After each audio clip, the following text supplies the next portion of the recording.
Good evening.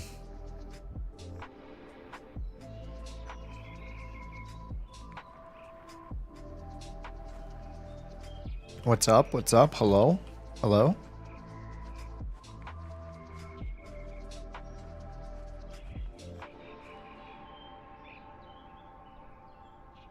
What's up, Deadly, Big Ol' Bear, Campbell, 80, Steve, Mech, Flo, Z, Condor? What's up, guys? Guys and girls?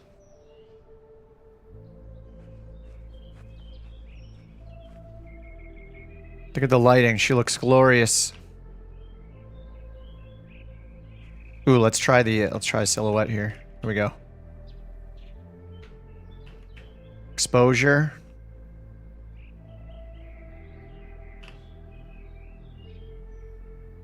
Autofocus. No, stop moving. Amazing.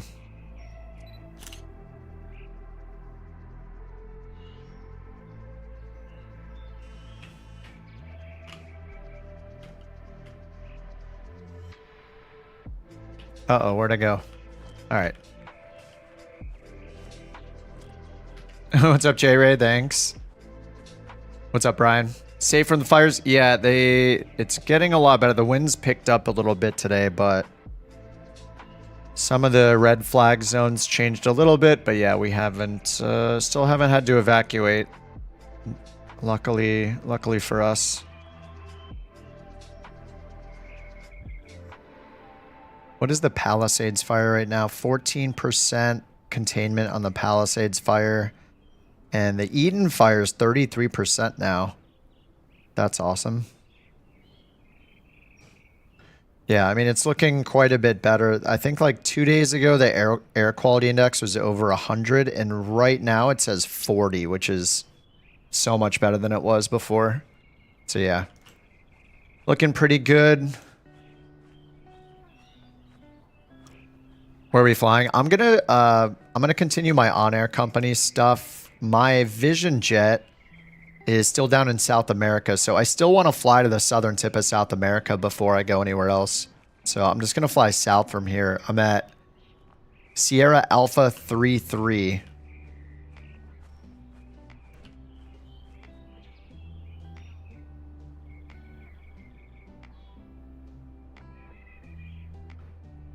And let me just get my tablet going here. All right, there we go. All right, yeah, so I need to find a mission. So on air time. BeyondATC had a big update. From the release notes, I don't think they publish release notes on a website, so it's just through the Discord, but the LLM is not here yet, but they put out a big update on both versions. Like everybody's on the same update right now, so so they said new feature, you can request a different approach from the one initially provided by ATC. So you used to be able to like request a different runway, but now I guess you can choose an entire approach, including visual approaches.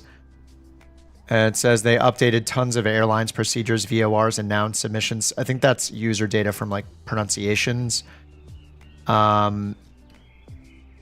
They added 80 new premium voices and a bunch of fixes to existing ones. So 80 new premium voices, that's cool.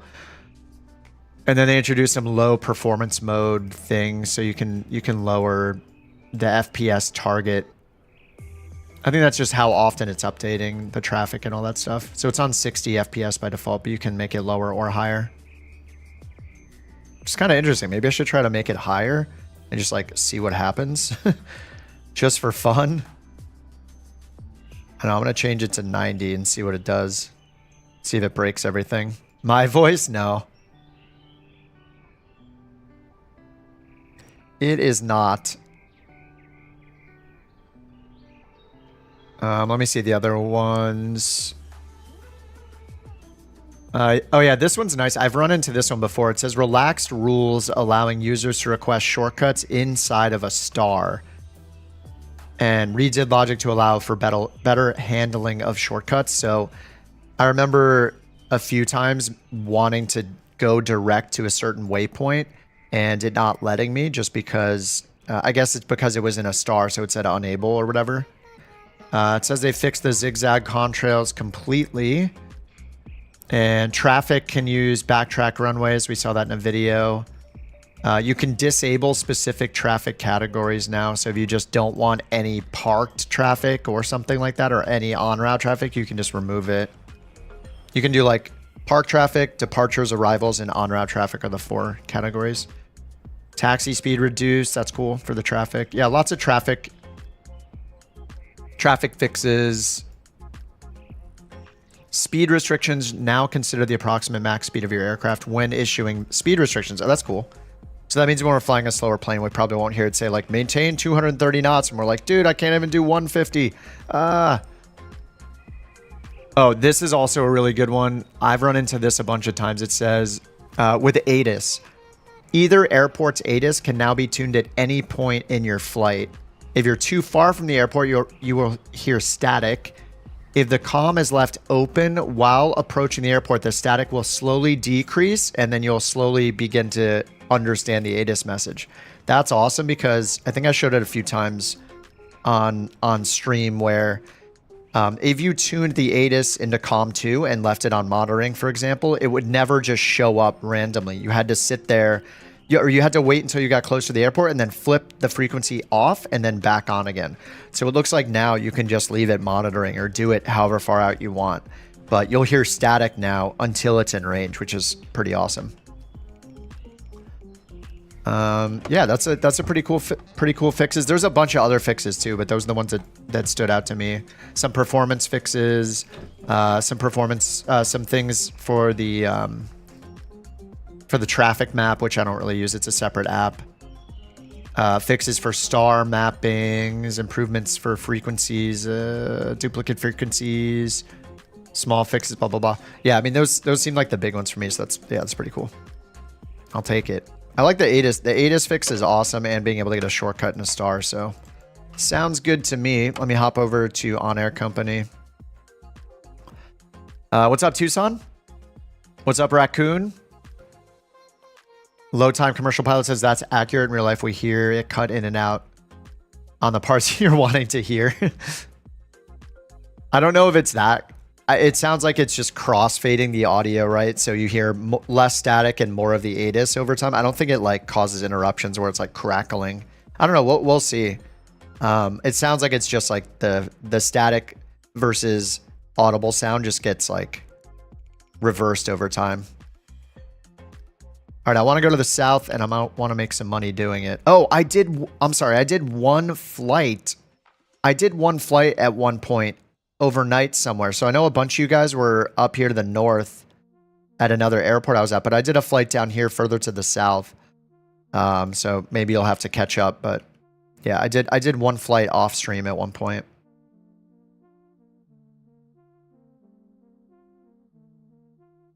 Wait, EGYP Mount Pleasant. What does MC mean? In what context? In aviation? MC. MCP? MCT? So this is the Falklands, right? Yeah, I should go over there. Somebody was asking for a trip over there. So yeah, I guess we're going to do that first. 11,000 credits for bringing 5 executives over there. I will take that. We will do that.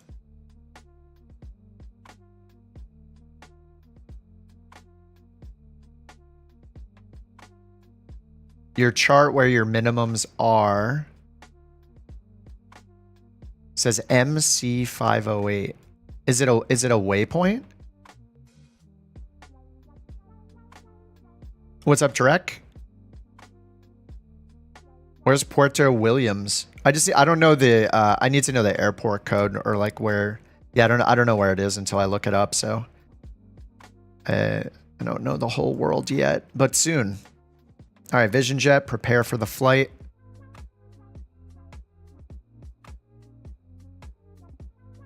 All right, we're going to take the 5 executives, sim brief dispatch.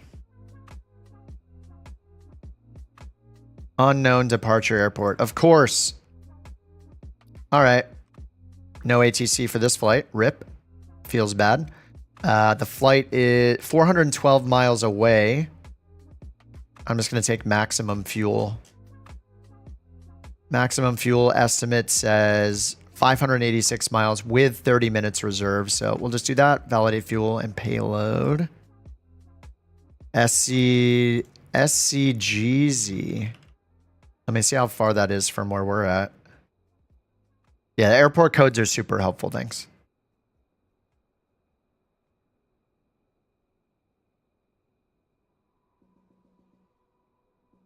And if it's in the jobs list, oh, that's all the way down to the south. Okay.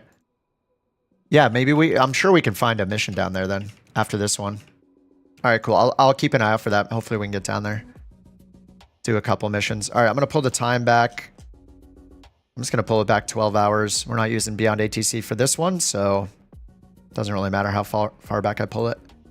All right, total payload needs to be auto set. Start tracking. It's changed the time. And let me make sure it didn't turn off the live weather. It loves to do that.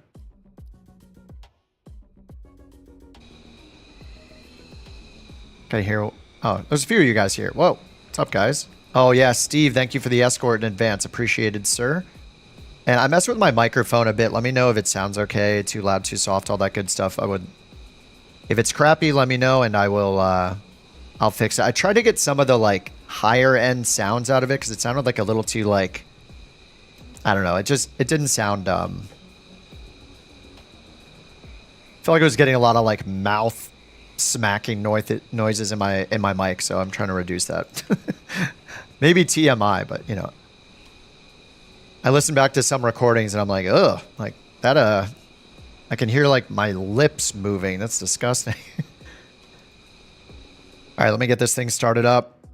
I'm just going to hit all 5 of those. Shift 6. There's the whine of the fuel pump.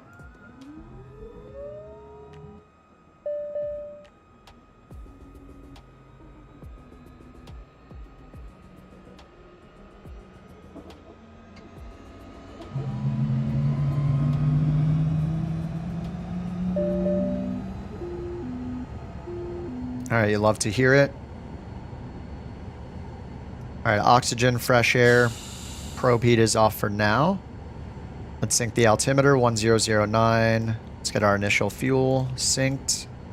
That's all I'm gonna do. You can hear my hair growing? Excellent. It's near my lips, so that's mustache and beard hair there that's growing. All right, and no sim brief, so let's go ahead and see what we get over here. Actually, you know what? I'm going to do something totally different and go use the flight planner that everybody talks about. When I have to sign in again, Microsoft. I swear, it's 2024 and programmers still don't know how to keep people logged into websites. Like, haven't we been doing this long enough? Haven't we been doing this long enough where we can figure out how to keep people signed into things? SA33. No airports found. All right. What the heck? All right, it finds it here. How? I don't get how there's so many discrepancies between one and the other. Okay. EGYP. Egypt. All right, it's expecting ILS 28. Let's find a route. 2 waypoints. Let's make sure they're not taking us too far out of the way. All right, that looks good. We will do that. And let's see, total mileage. 455. And we have enough for 500. We have enough for like 700. The inertial separator. It's like a flap that opens inside the intake portion of a turbine engine. As the air is going in, this flap inside will open up to deflect any FOD, foreign object debris, out of the way so it doesn't get sucked into the further into the like internal workings of the engine and the turbine sections. So it protects the engine. You turn it on before taxiing. It's so you don't get any like rocks or dust or icing in it. The two uses are on the ground. So whenever you're moving on the ground and taking off and your initial climb, you'll want it to be enabled. And once you're in cruise, if there's no icing conditions, you turn it off. Or actually even in on-route climb, like shortly after you take off, like when you put your flaps up, you'll also put turn the inertial separator off, unless you're in icing conditions. Because then you want the icing like to be deflected away from being, you know, ingested into the engine. And then on the other end, you also turn it on when you're coming in on final approach. Leave it on for the landing, leave it on for the taxi, and turn it off when you get to parking. No problem. What's really cool is some planes, like the black square planes, like the Turbine Duke and the TBM 850, they actually visualize the turbine engine, and when you turn on the inertial separator, it shows a little flap open up, and it'll actually show animations of like debris getting deflected out away from the engine if there's any detected. It's kind of awesome. All right, I don't know how high we're supposed to go on this. I think we're going to be over the ocean, so I'm just going to go up to like, I don't know, I guess we'll go up to like 25,000 feet. We're going east. East is odd, 25,000. See how that goes. Maybe we'll go up higher. Takeoff, pitch, trim, and flaps. So let's get flaps down and pitch trim up 6 degrees. Okay, that's done. And let's just get this imported in. Go up here, send route to avionics, and double check that we have SA33 runway 25. And we got vectors to final for ILS 28. We're just going to change this. Edit approach. We only have one initial approach fix, so we'll choose that one. Okay, that looks right.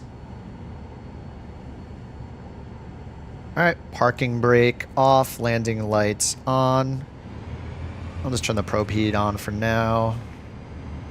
Let's go Toga and Toga auto throttle.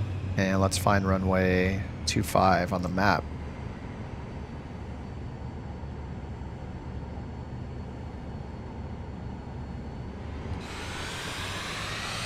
What's up, everybody? Thanks for joining. Yo, Lith, what's up? Yes, you lose some engine power. Yeah, you'll lose some performance when the separator's in use.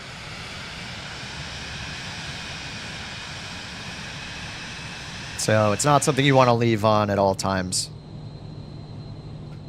All right, runway 25. Sorry, stigmatism. Excuse me. 120,000. Oh yeah. I'll crank it up a bit once we get going. All right, runway 25. I'm just setting my heading bug very slowly. Look at that windsock.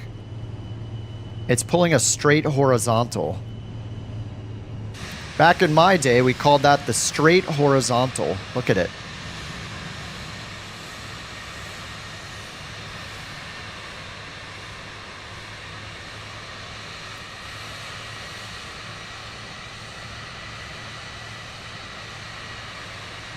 Does the 24 Vision Jet have built-in checklists that show up? No. It does not. Some people have claimed that it did. They swear that they've seen them, but I have not. There's no button for checklists. They're in the Flight FX version from 2020. Maybe, I don't know. I feel like somehow some people got the Flight FX version loaded, but could use one here. Yeah. Luckily for us, our engine's mounted on the top of the plane, so...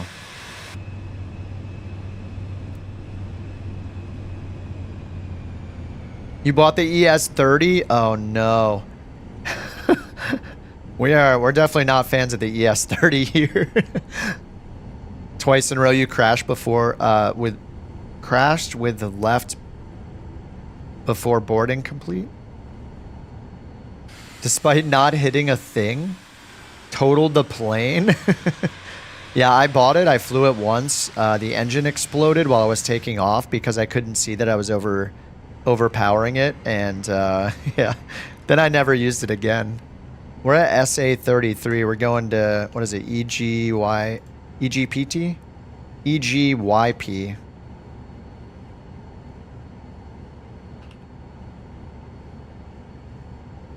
There we go. Do I think the TBM will come to the marketplace? Did the TBM come to the Flight Sim 2020 marketplace? You're not liking the Honeywell avionics. I did start working on a PC-12 video, but I'm not done yet. The Honeywell avionics are fine. There's some, you know, it's got some bugs and stuff, but it's not too bad for like a version 1. Gear up.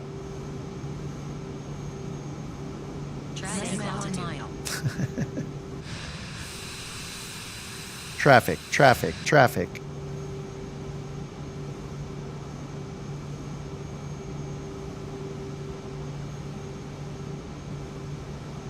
All right, above 115 knots, flaps. Not quite.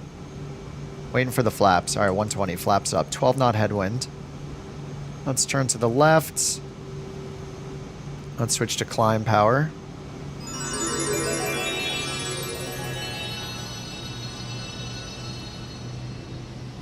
The ES-30 is the final boss of Flight Sim.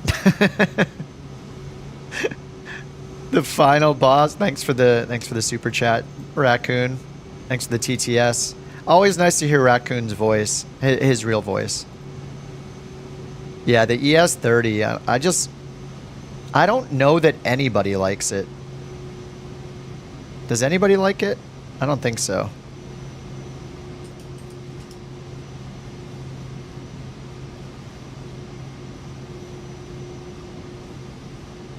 All right, heading FMS mode. I'm gonna get our heading bug over to the left, get that autopilot on. I don't want to actually fly the airplane. That would be insane. Not gonna do that. All right, auto throttle, FMS, flaps are up. Indicated up here. And autopilot's on, yaw damper, auto throttle, climb. And we're going flight level change up to 25,000. Let me get the traffic map turned off so we can all fly in peace together. Traffic settings, standby.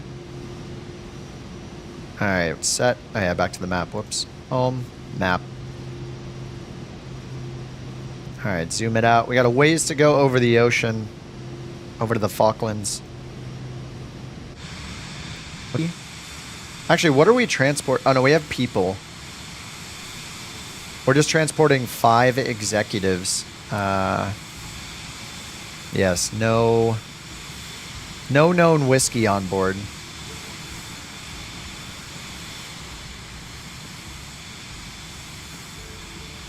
Oh, whoops. Yeah, the route, I didn't get a sim brief flight plan, so I didn't paste it in. I'll just paste it in by hand.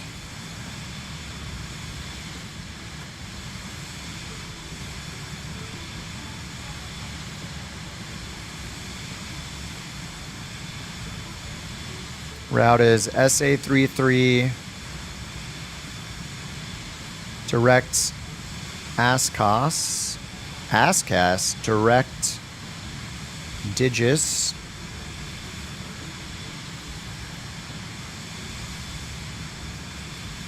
There we go. That should work.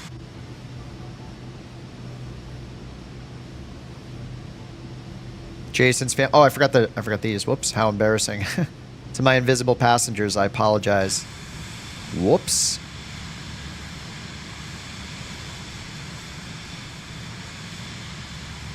Yeah, that would be awkward if Jason's family were the VIPs on this flight. What is that shape of that lake?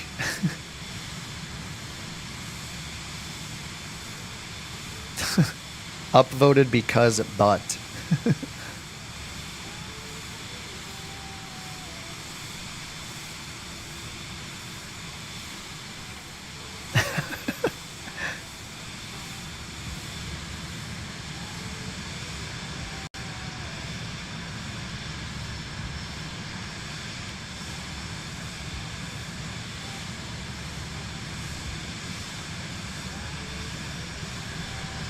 Oh, sorry, Z. I didn't see that message. Best tip for knowing what altitude you should travel at? Distance times 10%. That would... And then add 2 zeros.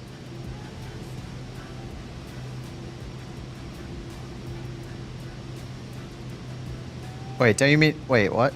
Wait, 276 turning into 276.00. What's the 10% part? If my distance is 276 and I multiply by 10%, that would be 27.6 miles. And then if I add 2 zeros, it's 27.600 miles. So you mean just add 2 zeros to the distance? I think you mean just add 2 zeros. I don't know what the 10% part does. 276. So we're just multiplying by 1,000. Yeah, multiply by 1,000. So for me, if I just multiply it by 1,000, I get 45,500. So for me, I just need to go to ceiling, I guess. Yeah, the ceiling would be the limit. That makes sense. It just sounded more complicated than it was. I think you just... So you're just saying you multiply by 1,000. That's all you have to do. Yeah, for me, it's just ceiling. Yeah, 31 eastbound, 30 westbound. That's a good tip, though. I haven't heard that one before.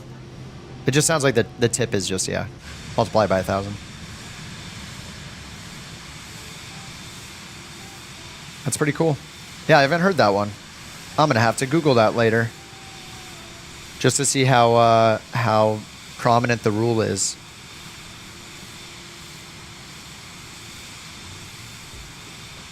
That's a good one.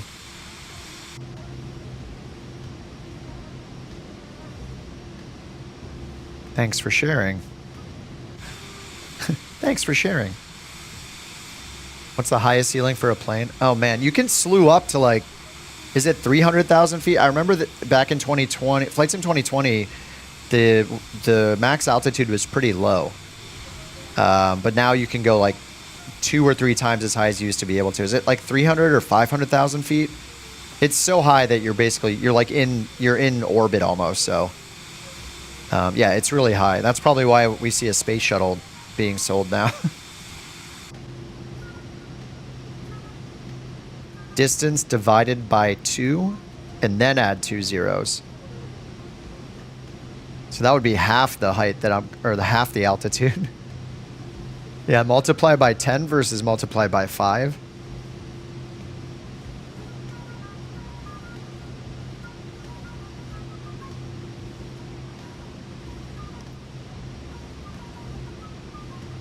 So distance divided by 2 and adding 2 zeros. So if I'm going 450, isn't that the same as multiplying by 5? 450 divided by 2. That'd be 22,500. Or I mean multiplying by 50, sorry, not 5. Okay, yeah, so multiply by 50. So if I'm going 400 miles times 50 gives me 20,000 feet. But I guess multiplying by 100 and then cutting it in half is easier. So 400 miles, 20,000 feet. 1,500 or 400 miles, yeah, you just take the 40 and divide by 2, 20,000 feet. It's pretty much what we do for our rate of descent, right? So if I'm doing that, say this is my mileage, it's just 1,000. If this is my mileage, it's 6,000, 6,000. This would be 21,000, 22,000, 21,500. Just divide the first 2 numbers by 2, assuming it's, and then add 3 zeros. Those are cool tricks. So I don't know which one it is. They're double. One is double the other one, so I'm not sure which one do we believe. I'm going 450 miles. Do I go to 31,000 feet? Or do I go to 22,500 feet? Yeah, 455 miles. So is it 22.5 or is it 31,000? All right, I'm gonna have to look it up. Aviation rule of thumb for cruise altitude.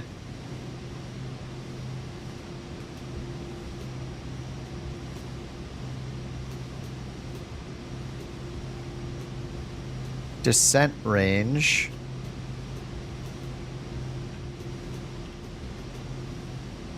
Slant range. Weather radar. I don't see one for cruise altitude. Cruise.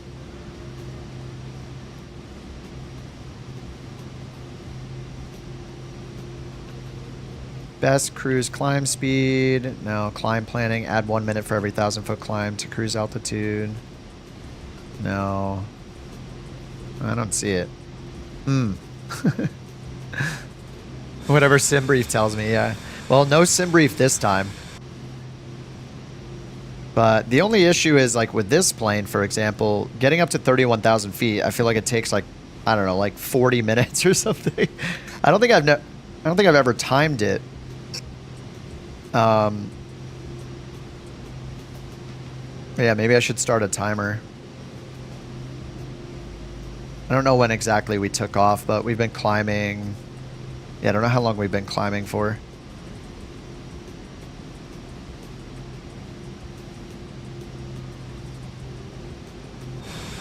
Oh, the jet AOA.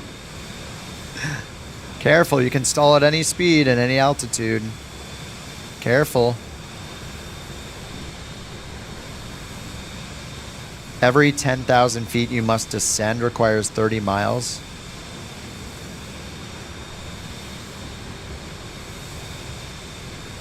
Yes, yes. I've used that one before.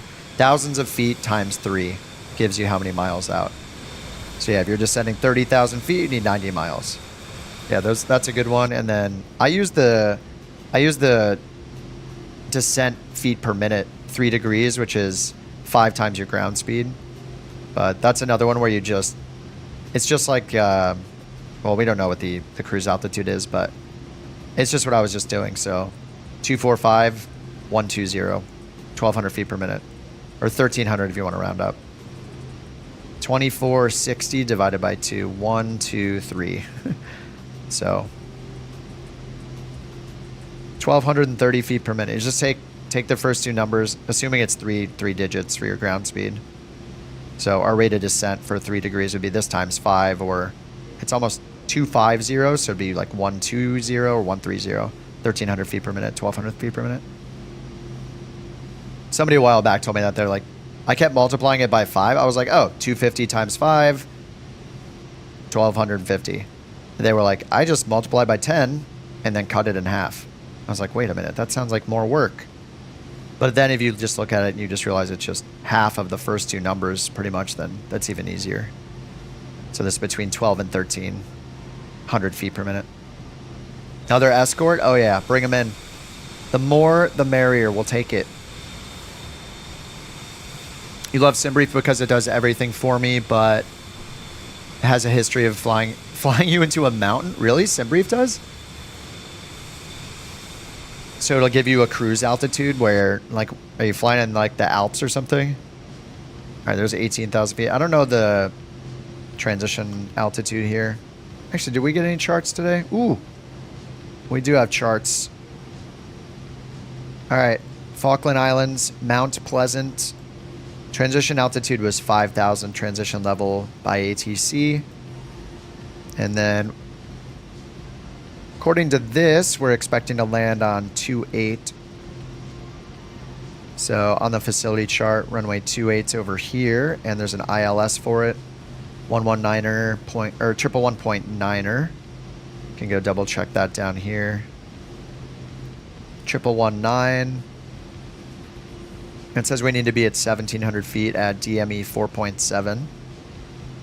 Final approach course is 282.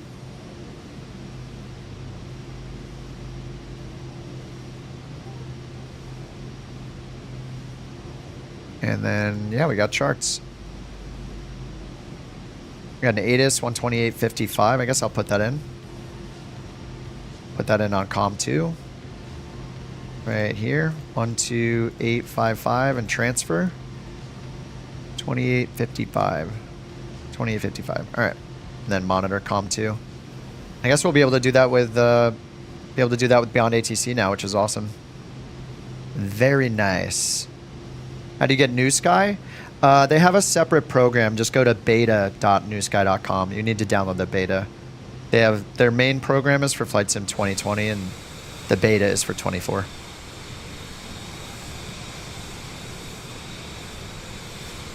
You have a tip for folks at Cirrus? The Vision Jet needs tip tanks. Dude, it would be even prettier. I mean, I know like 25% of... What do we do? We did a poll. Was it 25% of people think it looks disgusting? See, it looks like a futuristic egg or something. But yeah, tip tanks make everything look better. Mostly Venn diagrams.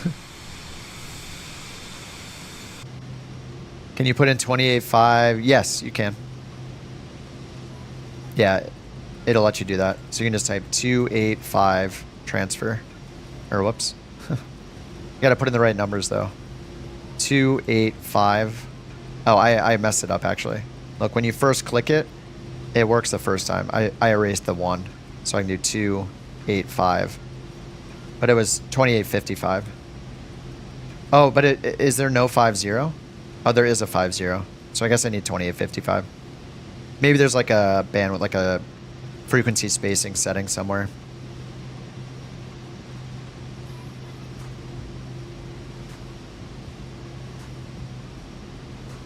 I just answered that, Aviation.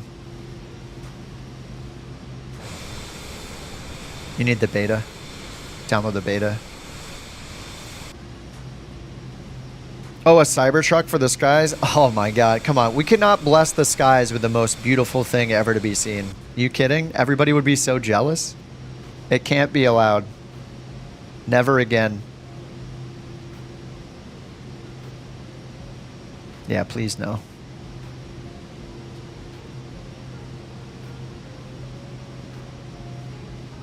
Alright, how are we doing with our climb? 31,000. Yeah, it looks like we're going to want to get to cruise for this. I don't know. We'll see where the top of descent goes, but right now it's estimating it way over here. I don't know if that's accurate, but it doesn't look like it.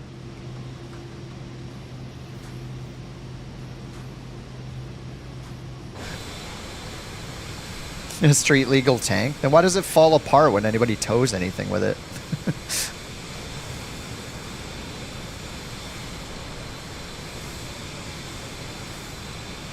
Cyber plane. So you guys want an electric plane? I mean, I'm all for that. If we have to have the aesthetics of a Cybertruck to get an electric plane out there, that's fine with me. Like there are some prototype electric planes, but yeah, I'm down. Let's get an electric plane. Sounds good. Aerodynamics would be as smooth as rotten milk. Yeah, they just try to make it look like a B2 or something. I don't even know. They try to make it look like a Dark Star. Here in Alaska, you saw a Cybertruck? Yeah, the first time I saw one, I started bursting out laughing. I could not contain myself. It was too funny looking. But now that I've seen one in person, my brain doesn't think it's as ridiculous, but it is. But I did see one go by the other day where I didn't vomit or anything like the first time. I still didn't like it, but relative to the first one I saw, it looked a little bit better. I think it had some like darker finish to it or something where it didn't just look like this like shiny lunchbox or whatever. So yeah. I've heard, you know, somebody in here owns one and said the inside's very nice. I mean, that's fine. I would never have one ever. No. How much are they anyway? They're like $80,000. If you look in the top of the swinging garage can lids, you see. Oh, it looks like the top of the swinging garbage cans that you see in public bathrooms. Wrapping them? I mean, they have to. It seems like you have to, right? Like, society is forcing you to put a wrap on that thing. I mean, you don't want people to look at that, and like, people would have to carry around like airliner puke bags if people didn't put wraps on those things. 80,000? Jeez. Ugh. Yeah, what's the range on that thing? I actually don't know what the range is. I mean, you know, Elon Musk opinions aside, I think Teslas are pretty cool.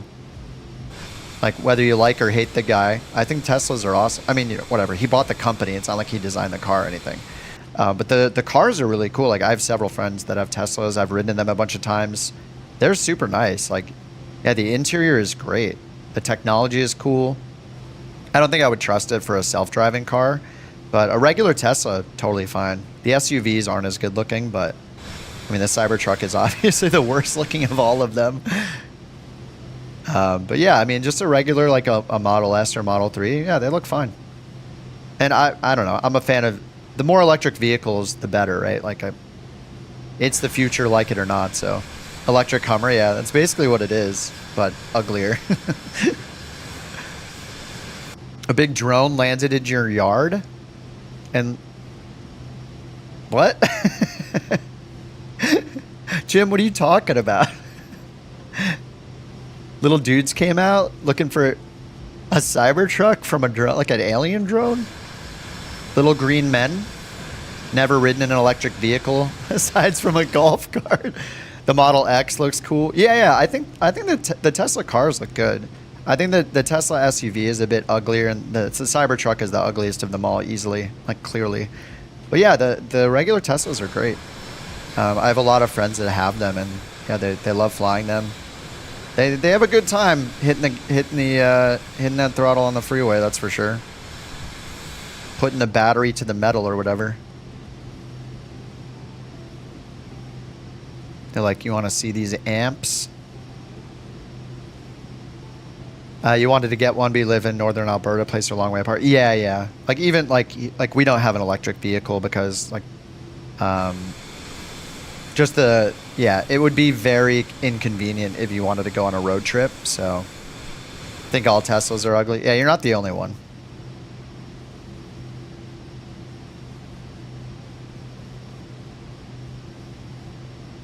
In 4 to 5 years, they'll all disintegrate in the rain.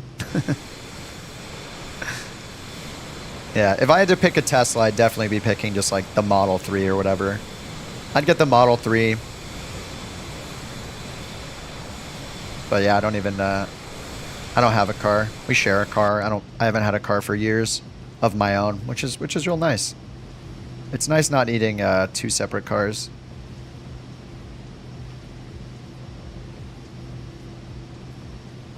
Thanks for the escort, Steve. The closer you are, the more comfortable I am. It's got Florida on the tail. You saw a thing about every 5 years, the Tesla battery needs to be replaced. 20K? Ugh. Yeah, that's gross. I'd rather have my combustion-based vehicle and have it last for 10, 15 years.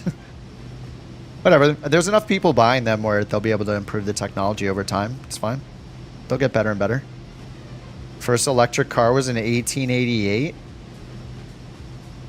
How far did it go? Really? That's cool.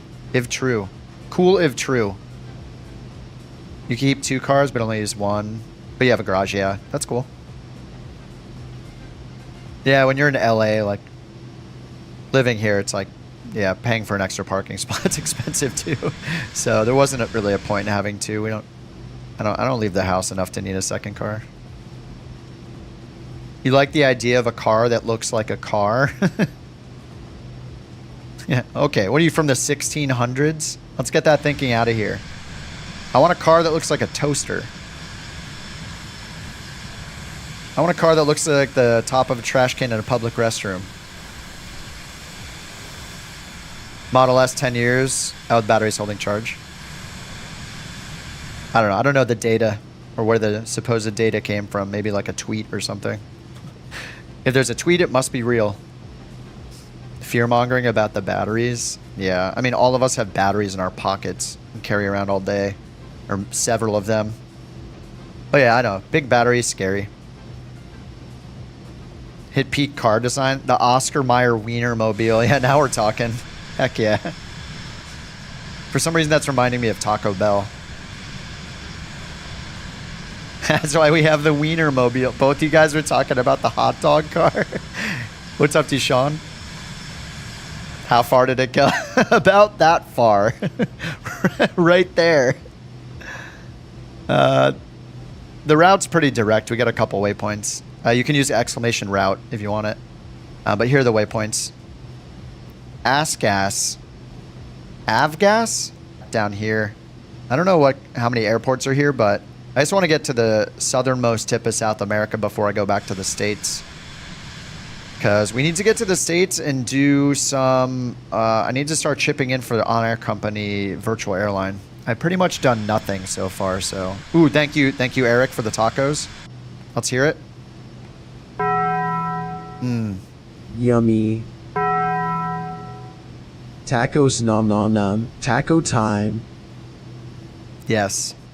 The random voice is going to continue to be entertaining when it picks a random voice every time. Because as they add voices, they'll just be ones we've never heard before. What's up, Eric? Welcome back. Thanks for that entrance with the tacos entrance. What have I walked into? I mean, we've talked about tacos enough where I made a tacos... We got a tacos couchbot command.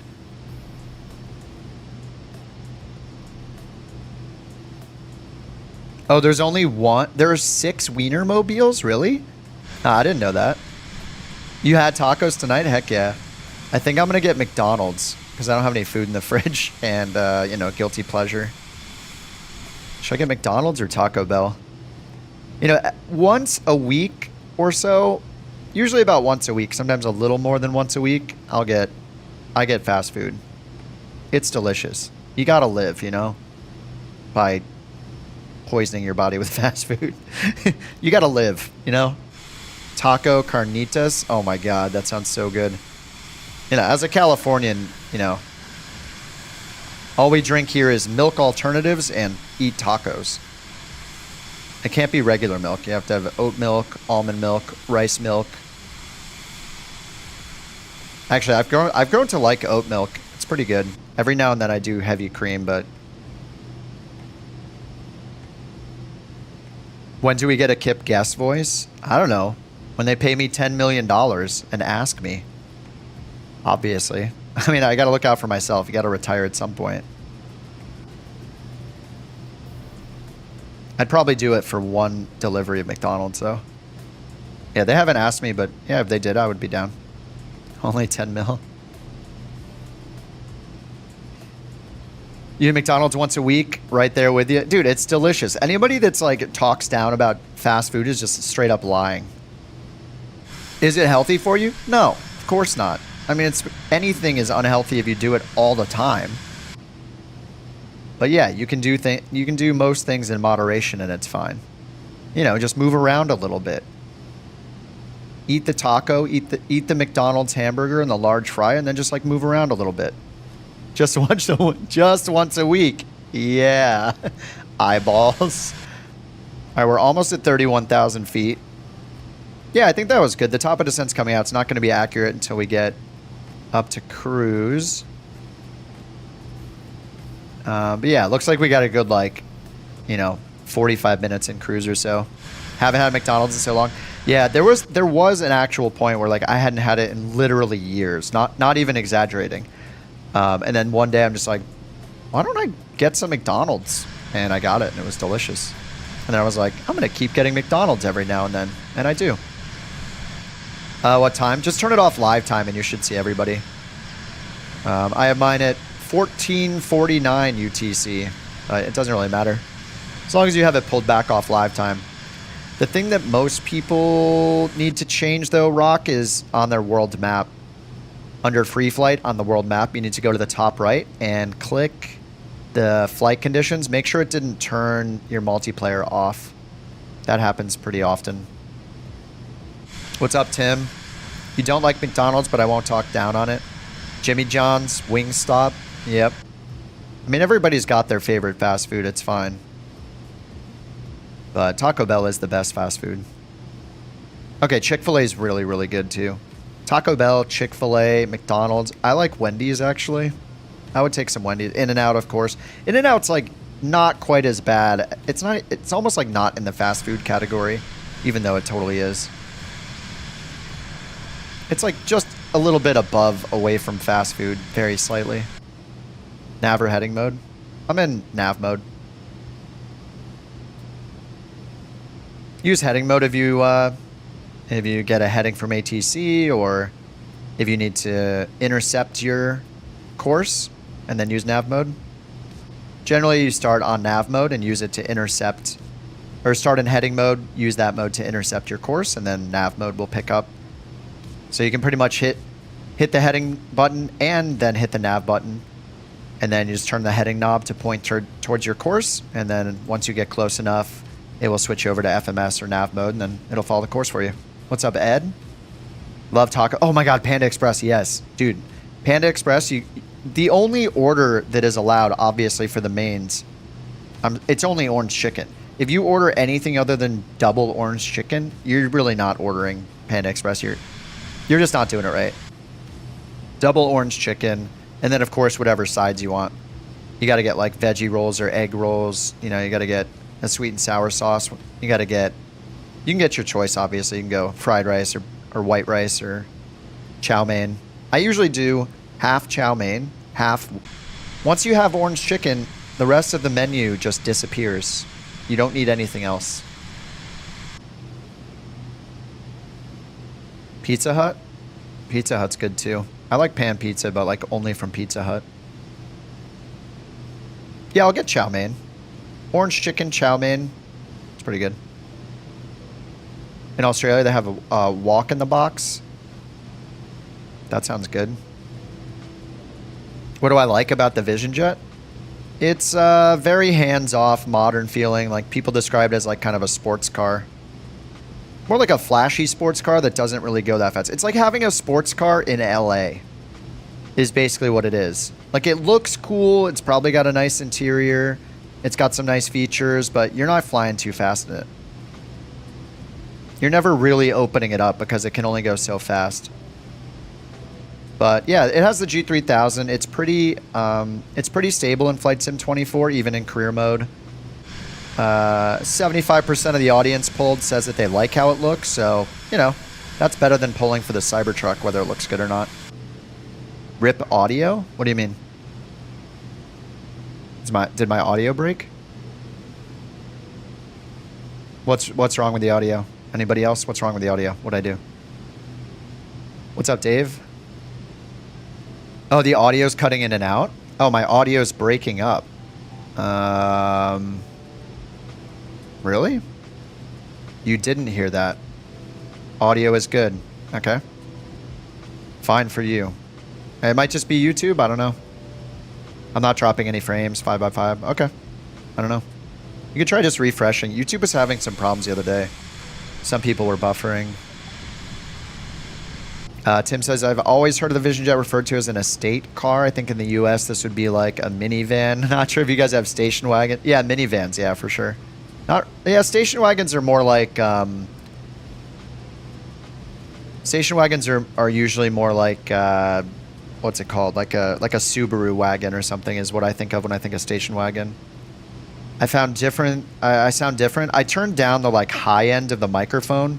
It was like really tinny sounding, so there was a lot of like mouth noise coming in, so I turned it down. But if you guys think if my mic sounds worse, let me know. I can change it a little bit. Just let me know. If it's too like bassy, I can turn that down too. Just had to reset YouTube. Okay. You're gonna reload the. Okay. Do it. Your last no-skip flight tonight was with the Vision Jet. Couple of issues in VR. Oh yeah. Other than that, it's great. It's all good. Okay. Alrighty.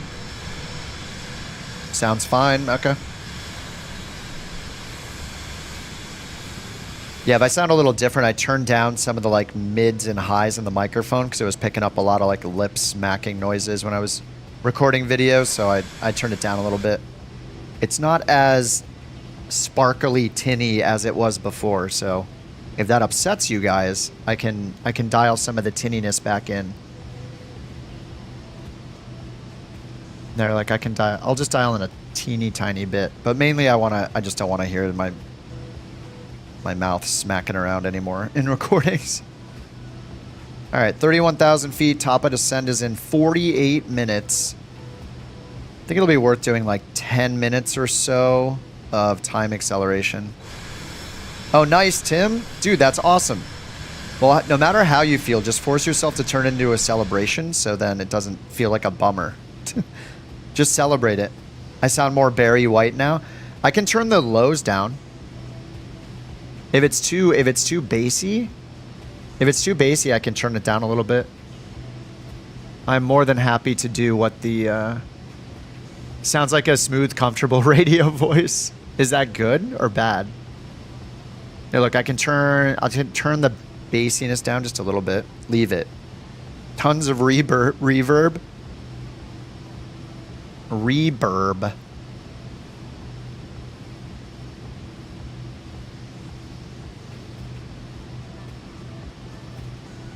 That sounds better. I just barely changed it. Sounds like you're comfy on the couch. It's good. Sounds perfect. Okay. Whisper sweet nothings. I mean, I turned the bass down from... There's like a big bottom thing. I don't have a super bassy voice naturally, so I need all the help I can get. Yeah, I used to have it at like 80%. Now it's on 90%.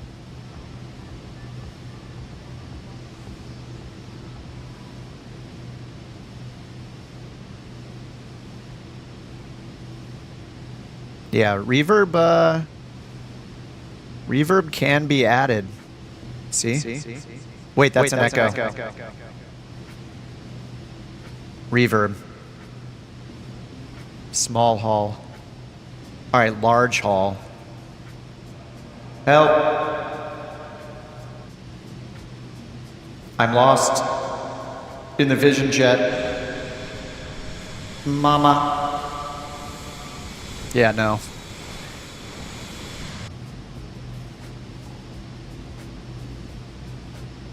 That's what it'll sound like. I'll have to hit that when we get in the back of like the A400 again. I'll get in the A400. I'll walk back into where like the drop seats are or whatever, and I'll just be like, I'll just hit it as we get back into the back of the plane. The software. It's part of the Roadcaster. I'll keep that on tap just in case though.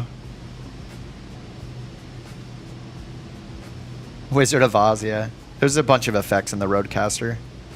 I don't really use any of them except for the censorship one every now and then.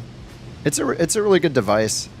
I mean, it's mainly made for like podcasting, like take it on the road and just record onto an SD card, but it's good for streaming too. All right, we just turned at ASCAS. Direct Digis now. 51 minutes en route, 40 till top of descent. I think we should do 10 minutes of time acceleration. So I'm going to reset the timer, start it, and go to 2x speed. We'll do 10 minutes of time acceleration. I'm going to keep my eyes on the timer. Didn't have high hopes for ray trace shadows, but it's great. Yeah, the shadows look awesome. I'm a pretty big fan. What is suspend? When you reach your last waypoint in the flight plan, it goes to suspend. So if you want it to sequence to the next, actually it's the last waypoint leading on your approach. So if you fly over that last waypoint, like runway 25 or whatever the last waypoint is, that's usually your missed approach point, it will show suspend. And that means that it is not going to auto sequence to the next waypoint and highlight the next leg or activate the leg to that waypoint. So If you do a go around, you need to press the suspend button to get it to sequence to that first go around waypoint, the missed approach waypoint, which will be in your flight plan after the runway, after the missed approach. So here we have final approach fix, then the missed approach point. As soon as I cross over missed approach point, it'll switch to suspended. And if I decide to go around, I will just hit the suspend button. On the G3000, the OBS button right here turns into suspend. And on the G1000, it's the same thing, but it's here on one of the soft keys. You just turned it off for the first time, could immediately tell the difference. Oh, the ray tracing? Yeah.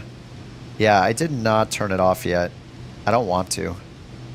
The ends of the shadows, like we're so used to the flickering shadows in Flight Sim 2020, where these are just like flickering on the edges. They look so good in 24. Oh man, our speed's getting up there now. Takes forever to get to cruise speed too. All right, I'm doing 10 minutes of time acceleration, so I'll bring the timer back out. We're 2 minutes in. All right, maybe I'll extend it to 15. What's up, Matt? How you doing? You just finished a flight and started another one almost to approach and just noticed it. Yeah. Yeah, when you land and then take a look, like you'll see it say suspend. But usually people just go to taxi and finish their flight and then they're done, so. But yeah, once you're doing OnAir Company and you're not using the flight sim career mode where you're pretty much shutting down and restarting after every single mission, or you have to do it. It's the only way to pick a new mission. It's really nice with OnAir and NeoFly when you're just continuously chaining all the missions together. And then you actually have to worry about things like how long the plane engine has been off, if you're going to have like a hot start, if you shut it off and restart it. Can you use SimBrief? Yeah, the easiest way to use SimBrief with the VisionJet, you'll see I have a SimBrief button here, but this is part of the paid Navigraph subscription. If you pay for Navigraph, you get plugins for the Garmins that add SimBrief import directly into the Garmins. But you have to pay for those as part of your Ultimate subscription. Separately from that, the free way to do it is to get the SimBrief EFB app. This is free right here. Here, let me make this bigger.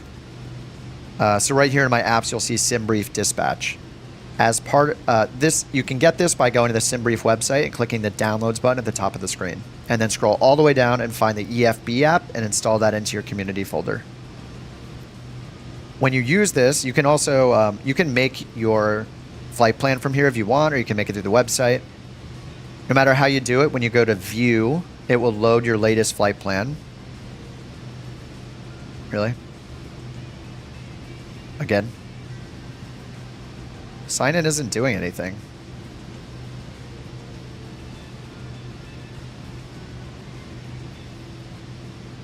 Oh, there we go. When you go to the view page here, you will see at the top a button that says import route right here. You can try this button, but it's a little hit or miss right now mattering your plane. When you hit import route up here, it will attempt to import it into your avionics automatically. I would recommend double checking the route though. I mean, you should do that anyway. Realistically, you would always double check the whole route, make sure it's right. But especially, like normally I don't do that. I normally just trust it. But with 24 in this import function, I've seen it import a lot of weird things. So you can hit it, see what it's done for you. Also, when you hit import route, it will not only import it here, it'll also import it into the flight planner route here in the default AFB or EFB route section. What's really nice about that is that as it chooses your two airports and any procedures here, like your departure, arrival, and approach procedure, if there are any Lido charts available, they'll automatically be pinned right over here where this little clipboard button is. And if you go there, well, it did it for me because I did this manually, but anytime you enter the route here, it'll pin any relevant Lido charts automatically if it can, which is nice. You do have Navigraph, yeah. Yeah, if you have Navigraph, just use the Navigraph Hub app. That's in their download section. You have to be signed into your account and go to downloads. Navigraph Hub is a separate app that lets you, install your AirAct data, install the plugins, install your AirAct data for like the Phoenix or other third-party planes. If you install the Garmin plugins, each one will have a way to import from SimBrief directly. So G3000, it's here on the SimBrief, MFD SimBrief button. On the G1000, you actually use the FMS knob that'll be over here. You open flight plan and then turn the FMS knob to the flight plan catalog page, and then you'll be able to import them with the soft keys. And the G5000 is just like this on the Garmin touchscreen. What's up, Matt? You just watched video on the PC24. Oh, was it? It must have been a live stream, right? I haven't made like a tutorial for the PC24. How do you get it? It's part of the Premium Deluxe package, so you have to have bought that package. Unfortunately, with no marketplace, you can't upgrade right now or buy it individually until the marketplace is out. You could try to contact Microsoft support or Steam support or whatever, get a refund for whichever version you bought, and then buy the other version on top of it, buy Premium Deluxe. But yeah, it's part of Premium Deluxe. All right, we're at 7 minutes of time acceleration. Top of descent, 23 minutes. Yeah, it's a little... Oh, you didn't know you have to keep rebuying premium... Oh, yeah. Yes, it's always been that way. The premium voices are... It's a third party that BeyondATC works with. I don't know which provider it is exactly, but... yeah, we're basically just paying that service to use it. It's not like part of... It's not something that BeyondATC made. But all the basic voices are free. I'm getting pretty low on my premium voices too. I think I'm going to top it off just because I like supporting them. But, I mean, really, the basic voices are fine. I hope later they'll add some basic voices. $10. Yeah, it is honestly a little expensive though. Like, especially if you're flying from major airports. Yeah, the premium voices are really good, but if you fly small planes to small airports and you go in here and you go to your... What's really nice is the traffic settings. You control which traffic there is, and they made it so you can bring it to 0 as well now. So if you want like only on-route traffic, right, and no departure arrivals or parked aircraft, you can pull those to 0. So you kind of have control over how many premium voices you're using. Like right now I'm using premium for the controllers and basic for the AI traffic. So the only cost to my premium credits, you can see I'm getting low again. The only cost of my premium credits is the controller voice, but that does include the controller when they're talking to AI traffic. So, mattering where you put these settings down here, you can pull the AI traffic down low enough where you'll get a couple and then maybe it won't use as much because there are fewer planes. It's just up to you. But yeah, it can be pretty expensive, honestly. Like it's not the cheapest thing to use premium voices. But the basic voices are free forever, so. How do you get the name tag for online players? All the planes hit Alt 2 or if you're on your Xbox, you need to go to your I think it's under your online options. General options online or general options flight interface. There's a show multiplayer name tags shortcut there. A video start to finish using BeyondATC and SimBrief. Not like a tutorial video, but I do that so often on my live streams that it's easy to find. But yeah, I haven't. The next thing I'm going to do with videos is, excuse me, I started work on a PC-12 series, the same as the Vision Jet. So I'm just going to mimic the Vision Jet series and do it with the PC-12. Alt 2, yeah. Alt 2 is the default for name tags on if you have keyboard. All right, we are at 10 minutes of time acceleration, 17 minutes till top of descent. I'm going to do 15. We'll do 15 real minutes here. Once it gets to 15, then we'll I'll go back to 1x speed. I want to get more than like 2 flights in tonight, so using a little time acceleration. We're just flying over open water. The parked aircraft increases planes on the ground. I think it increases chatter because Yeah, I'm actually not sure. Like the parked planes, I think that's like when they're going to be getting their clearance, I would guess. I haven't experimented with it yet because they just updated it tonight to let you turn it off completely. But if the parked aircraft are the ones that are at the gate getting their clearance and going from, you know, gate to gate, the full thing, then yeah, it might add a lot of them. Departures, I'm not sure what happens if you turn on departures, but no parked aircraft. I don't know if departures start at the gate or not, or if they're just like taxiing already or on the runway taking off. I'm not sure. I'll have to experiment and see what happens, I guess. How do you see the top of descent? You need to have at least one altitude constraint in your flight plan. So these blue numbers here are altitude constraints. The easiest way to get the altitude constraints is to go to the proc screen and add an approach. And you'll at least have a visual approach available at every single runway in the entire world. As soon as you have an altitude constraint in, it'll show you when your top of descent is right here and show you the marker. And then you can just pull your selected altitude on the autopilot down and press VNAV. And as soon as you hit the top of descent, it'll start the descent for you.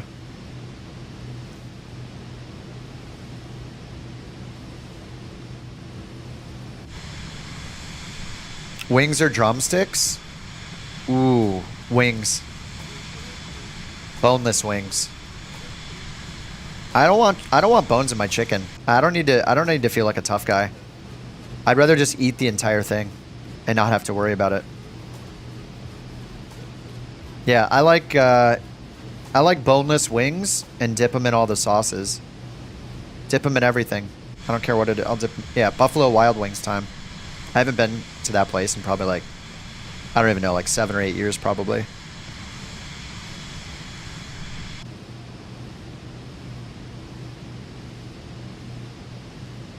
All right, we're at 13 minutes. 2 more minutes, and then we're back to 1x speed.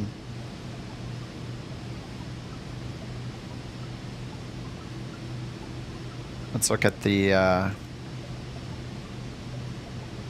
route. Look at the turnaround over here. Point the cursor at it and then zoom in. Okay. Just a long left turn. And it's an ILS approach. So when we get over there, we'll just use the approach button and it'll do all the work for us.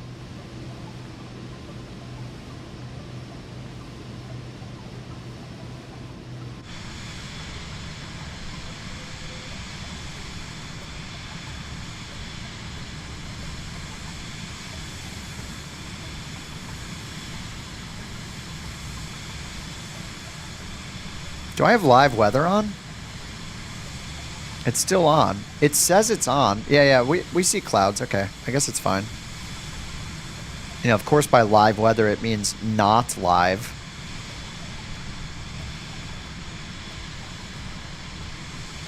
What is that? Is that a little tiny island? Look at all those rocks and specks on the coastline.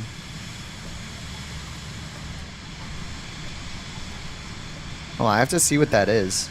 We're going down. Whoa. Oops, that's exposure button. Oops. Wrong button. Shift T. There we go. What are all these rocks over here? I mean, they look like rocks. Is it like boats or... Oh, it's just the water. Is that in the photogrammetry? Or is that in the satellite imagery? Oh no, it's just the waves. They're live. Nice.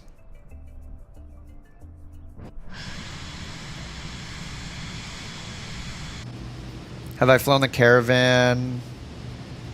Overspeed warning before the red and white. Before the red and white. Oh, before the barber poles. Overspeed warning before you get there. It's probably just because your speed is trending up towards the barber pole, so it's warning you in advance.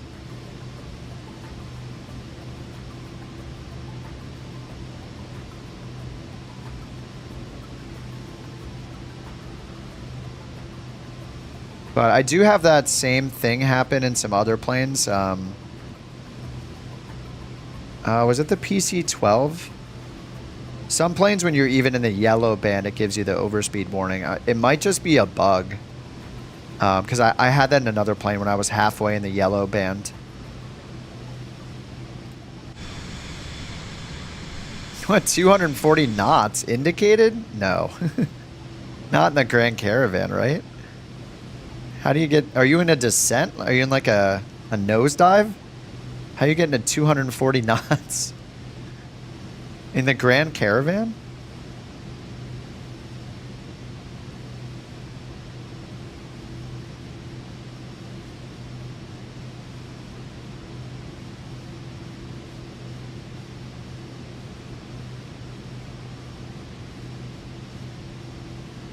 No, yeah, you won't see the Mach speed. Oh, 140. Okay. Yeah, you won't see the Mach speed because you're not like going high enough for it to switch over to Mach. I think even at 25,000, you're not going to see the Mach speed. It probably just doesn't even have the feature because it's got a G1000. Though I guess like the Mustang has a G1000, right?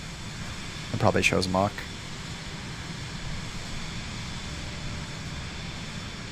Yeah, I mean, it could be a bug if you're just getting the overspeed warning early, because I was getting it in another plane the other day, even though I was only halfway up in the yellow band. I was like not even near the barber pole, and I was getting it, and I wasn't even trending towards it either. So, yeah, there could be some bugs. I don't know that I've ever, other than in a descent, I'm not sure that I've ever gotten an overspeed warning in a Grand Caravan and cruise. Have we already covered the 737 MCDU? Well, I don't have one, so negative.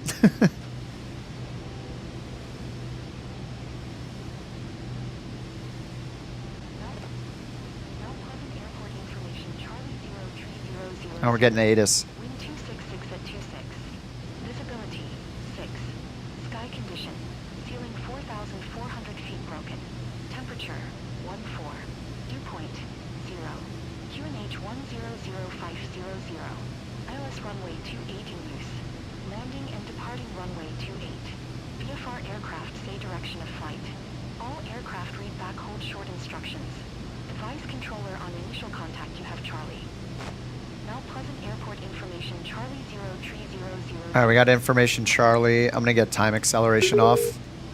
Alright, that was enough time acceleration. We'll see how long it holds my plane. It shouldn't be more than like the 18 minutes that I accelerated for. Perfect timing. Vertical track, so that's 1 minute till top of descent. I'll just pull it down a little bit and hit VNAV, and then I'll go check my speed, or check my altitudes. 4,700 initial approach fix, 1,700 final approach fix. So I'll just bring it down to 1,700. All right, 1,700. Vertical path is armed. Bonnnggg should send you one. Yeah, I would gladly test stuff, but maybe they don't send stuff to me because they know I'll probably say no and tell them I want to buy it with my own money, so I have an unbiased review. I see a bunch of people making videos about it though, where they clearly got it for $0, I'm guessing. But oddly enough, none of them said that they received it for free or marked their video as being paid promotion. So yeah, I don't know if they understand the rules when it comes to promoting things as like an influencer, because there's FTC laws, there's YouTube guidelines, there's all sorts of stuff. The safe thing is to make sure that people know outright and are reminded regularly of exactly what value you got from a company, so you don't mislead people with what you're saying about it. And I don't know if these people know that, because none of them seem to be marking their videos as paid promotion. If you receive anything for free, that's called an endorsement, and you are getting something of value for endorsing it, saying what you think about it, positive or negative. It doesn't mean their opinions are like they're misleading you or anything. That's not what it means. But people are supposed to be told exactly what you were given. So that's why in general, or pretty much, yeah, 100% of everything I use on the stream myself is paid for with my own money. And it's not just because I don't want to have to say those things or mark every video as paid promotion or remind you guys every time I talk about something to be compliant that I was given it for free. So that's why I like to pay for everything. I don't have to disclose that every single time I mention gear, because as far as like the FTC laws go, that's paid promotion. I mean, I'm not a lawyer, but I've looked at the guidelines so many times to make sure that I'm compliant. At the very least, you need to check the box on YouTube that says, my stream includes paid promotion. And I don't think anybody in the simming community does that, even though technically they should be. The times that I've gotten like discounts, like, so, you know, I tell you guys every time, like BeyondATC has given me a bunch of codes to give away for free. My personal copy, I pay for. All my premium characters, I pay for every time with my own money. There's no question. I just tell you guys straight up because it's not only the right thing to do, it's potentially the legally required thing to do. At least here in the US, like the FTC has rules. So does YouTube. At the very least, it's a YouTube violation. So I don't risk that. Even though this isn't my like job or anything, I do it for fun. It's not worth it. I have too much fun doing it to risk the channel. So yeah, like people, any simmer that has the WinWing, I don't think it's released yet, right? Isn't it coming out at the end of the week or something? Any simmer that has that product, if they received it for free and they didn't pay for it in some pre-release sale or something, then it's technically paid promotion. So their videos should all be marked paid promotion. YouTube shows it in the top left corner as soon as you start the video, paid promotion. That's why they have the checkbox in there. So you know that they received something for value for free, or, you know, it might not be a sponsorship, which is like, hey, you know, even though you're a flight simmer, will you show off our pillow? This pillow we want people to like, or this mug that has nothing to do with flight simming? That's like a sponsorship, essentially. But they can still give you their true opinion and say bad things about it for sure. But it's still technically paid promotion and endorsement. So yeah, I'd be wary about that. They all say WinWing sent it to me, but they leave out the word free. They do? The ones I've watched, they said like, oh, I got the package today. And none of them are marked paid promotion. Not one video that I've seen is marked paid promotion. It's interesting. But yeah, whatever. I mean, they're risking their channel. I wouldn't risk my channel for that. When we did the BeyondATC giveaways, like, I'll disclose it again, but during the stream, like, yeah, BeyondATC gave me a deal, like, a discount for buying the codes in bulk, because I bought, what, I buy 40 or 50 of them over the holidays. They gave me like a 30% discount on the codes, which was very kind of them and made it possible for me to do that. So, yeah, you just have to be straight up with people and tell them what you got. So that is something that's valuable. Even though it's not for me, it's for me to give away, but yeah, it gets you guys excited about it and you tune in as a result of it potentially. So that is valuable. So yeah, you guys will always know whenever something has value that I received, whether it's discount, but yeah, I like buying everything. That's just, it makes it so much easier. Just pay for everything yourself. You don't have to worry about it. You're just like every other customer. You can give your full unfiltered opinion on everything. Anyway, you guys have always told me that WinWing stuff is amazing, so I wouldn't be surprised if it's incredible. I hope it's awesome. I still haven't bought any WinWing stuff myself, and I actually wouldn't even buy those units because I just click with my mouse. I don't need them. So yeah, it looks pretty awesome. I hope the quality is good. I hope they make tons of sales and they're successful and everybody loves them. But yeah, just if you get something for free, you're supposed to disclose it. Not a secret. How are we looking? 13,600. Transition altitude's 5,000, I think. Or it's transition altitude's 5,000. We don't know our transition level, but we'll just set it when we get close. QNH was 1005, so I'll set that in the pre-selector. I'm just going to switch to it now because we're going all the way down. They said winds are 266 at 26 knots. So we're expecting an insane headwind here. Let's see how slow we can get on the landing. Maybe I'll do like full flaps and see if we can land at like 20 knots ground speed. Tonight's your first time using BeyondATC? Nice. Yeah, BeyondATC is great. I mean, it works at 100% of, not 100%, but it's available 24/7. I really, really hope we see teeny tiny airports get unlocked with a VFR and like not needing to go parking to parking. That'll be cool.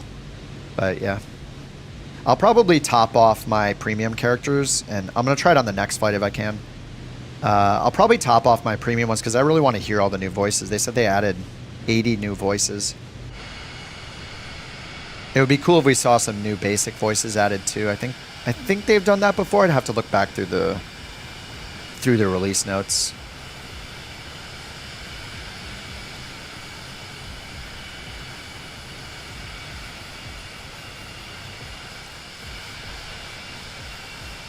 Love being vectored to land, yeah. Yeah, it seemed pretty good recently. I don't know if they've done more work on the vectoring, but recently it's been pretty good. I got to the point where I started not trusting it at all, so I was just vectoring myself, but I think the last couple landings were pretty good. The ones we did in China over the weekend, India and China, there were a few really good vectoring commands they gave me in the altitudes. We got a little close to some of the mountains. That was a little scary. So maybe a little mistake with the altitudes there, but what is that? Oh, what the heck? I thought it was a bird or something. It's Crackerjack 2144. All right, I'm gonna pull my throttle out. We'll do manual throttle, get down to like 180 knots or so. Yeah, with the Xbox. Well, Xbox is just your gateway to eventually building a gaming PC. You know, it's amazing people can even try it on Xbox, so it's a win in general that people can get their first experience on Xbox. Because the chance of somebody like having an Xbox already, or being able to afford an Xbox, or taking the risk buying an Xbox for a few $100, that's way more attainable than building a full-on gaming PC for $2,000+. So yeah, I'm a fan of it being on Xbox. It's like the gateway to PC gaming.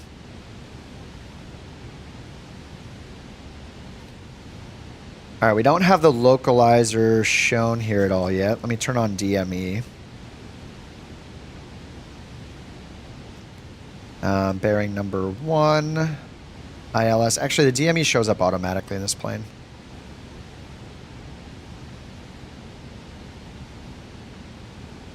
What's on Xbox? Flight Simulator.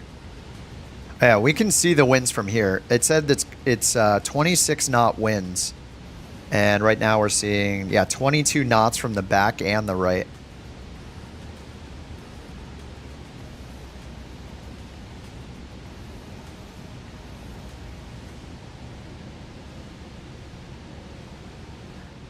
All right, there's the ILS right there. We can see the gray preview. So I just hit localizer. You know, I did have it the other day where it turned around for the final approach course and switched to localizer automatically, even without me hitting the approach button, which used to be the way that you did it. But then it felt like it kind of stopped doing that automatically. So now I recommend hitting approach when you're turning towards that final approach course for an ILS. All right, there's loc. And the glide slope is below us. And I see the runway out there. We just got a little ways to go. We are still in VNAV, though. Still descending with VNAV. I'm actually going to hit the approach button again and then hit nav because I don't want to capture the glide slope from above. So we got VPath on. We're still descending, but we can see that the glide slope, vertical guidance, is below us. We want this to be above us when we activate approach mode, ideally.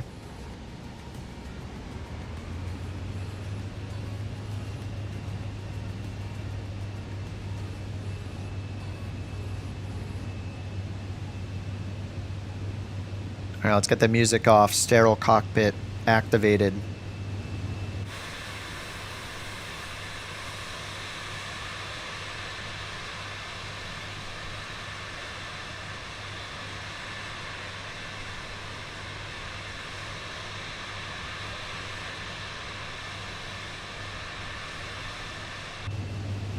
Man, is this an offset approach?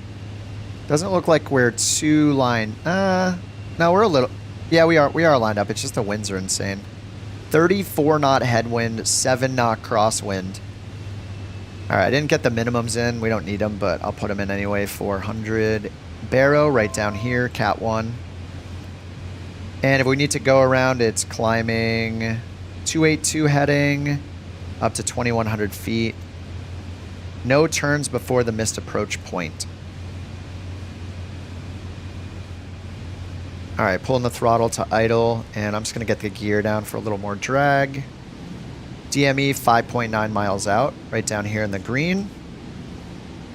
Remember, that's at the end of the runway where the localizer is, though, not at the front of the runway. So if we look here, final approach fix is in 0.5 miles. When this changes, our next will be the runway threshold, or the missed approach point. So in this case, it's at the runway. So we can see DME 4.8 to the localizer, 4.7. Yeah, it's a little bit off. All right, and let's get the glide slope now. So I'm gonna hit approach, glide slope's captured, flaps 1. And this is gonna be such a slow ground speed approach. So our indicated airspeed right now is 125. Our ground speed is 99 because of our 32 knot headwind. Yeah, heavy crosswind, less flaps is good. I just want to be silly and use full flaps and see how low I can get my ground speed on the landing. But yeah, do like 50% flaps if you have a big crosswind. I wonder what the POH says. Let me look it up real quick.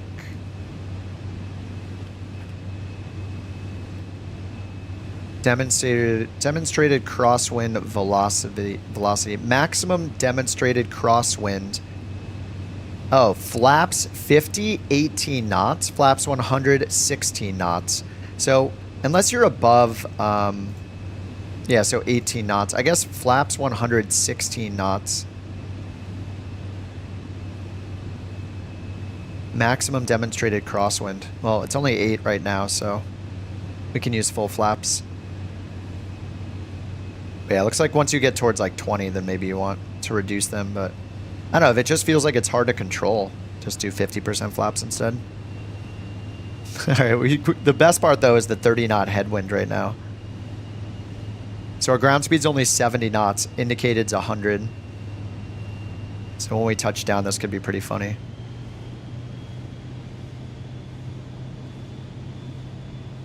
And this is a good time to use the flight path vector. Use the little green crosshair here to aim towards the runway when there are crosswinds.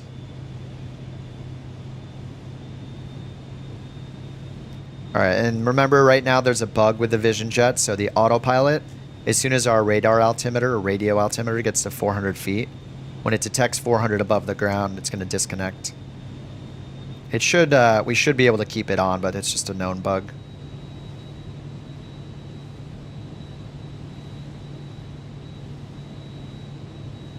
All right, 30 knots still. Our ground speed is only 66 knots.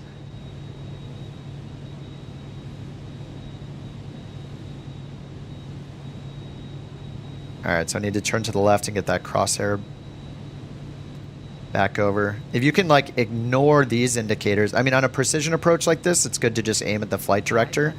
But without like an ILS or an LPV approach, you're going to want to just follow the flight path vector.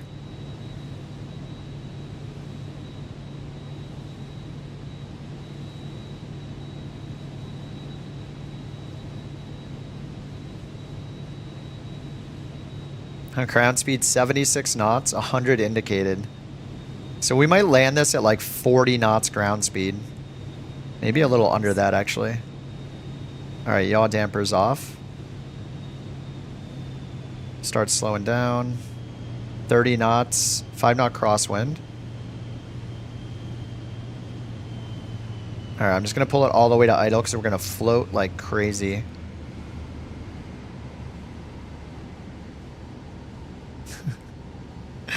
$50 knots ground speed, 47, 45, 43, 36, 34, 34 knot ground speed. There's a sticker, the stick shaker. 25 knot ground speed. I mean, we're indicating 50 and our ground speed's like 20.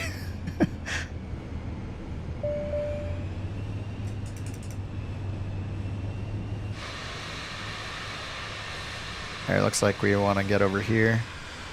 What's up, Steve? We are live. We're online. Alright, let me get over there and watch you guys land in this floaty landing. JT's just touching down. Whoops, wrong button there. Oh, the headwinds.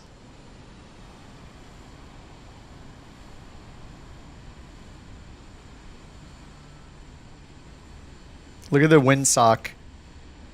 It's pulling a full horizontal, as they call it, as they used to call it back in the day. Is that the Sea Star? Raccoon, are you in the Sea Star right now? Oh, it's the Icon. Oh yeah, the Sea Star's got two giant prop engines, high wing prop engines, right?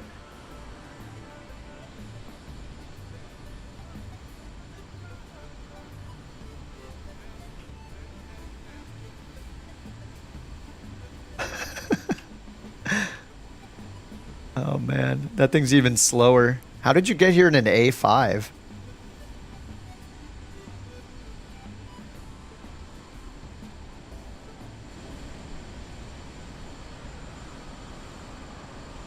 He's barely even moving. He's at like a walking speed. He's almost stationary.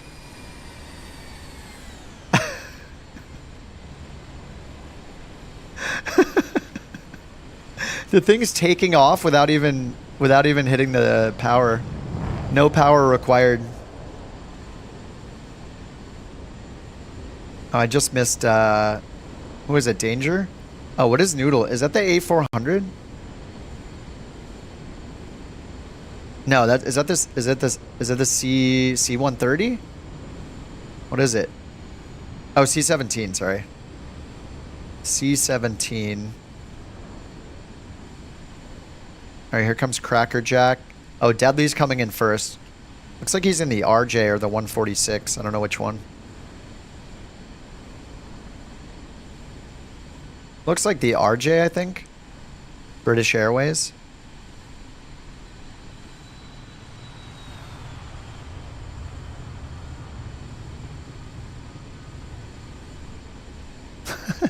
Oh, he's doing a go around. And he's out. Oh, here comes Crackerjack. F-18.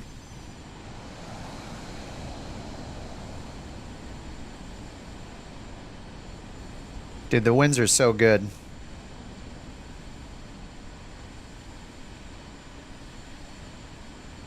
Alright, Rock and Squishy Guy are on the way in still. RJ has an incredible avionics. Yeah, I like the RJ too. It's a little I'm a little more comfortable in the RJ compared to the 146. I know the 146 is Tim's baby though. So what if you had to pick, Tim? Would you pick the 146 or the RJ? Which one? Tell us. Tell us now. Alright, let me taxi and get credit for the mission.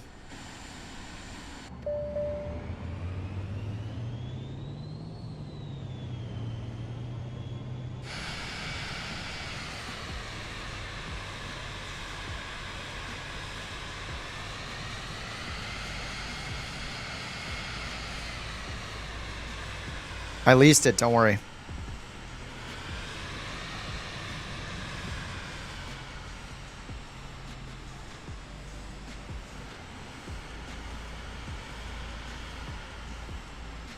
$146 all day. You want to keep old school navigating alive. Yeah, I'll need to get in a plane that doesn't have such good avionics and do some VOR stuff at some point. Alright, let's get this thing shut down. Do. Off. Stop. Alright, give me my credits, OnAir Company.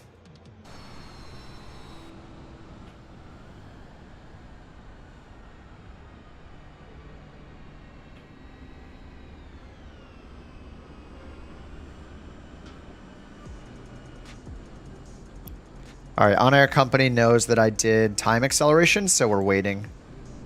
See how long it holds the plane for. Oh, is that CJ4?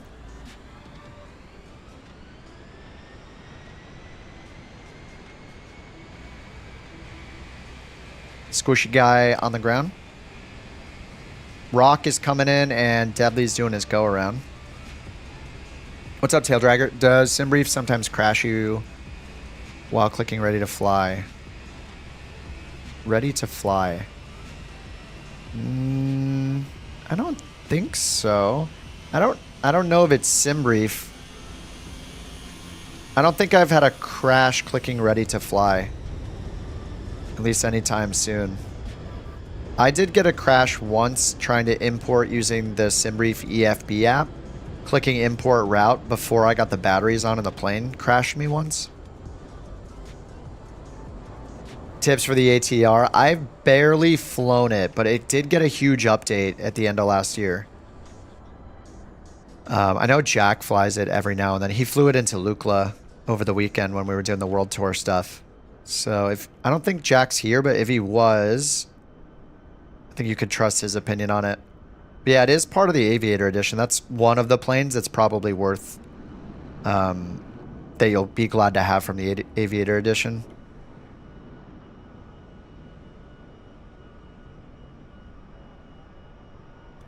TBM 930.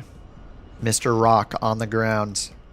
Raccoon is just in the face of danger. What is he doing? Oh god, he's looking at us now. Alright, here comes Deadly for attempt number 2. RJ, I think he's in the RJ.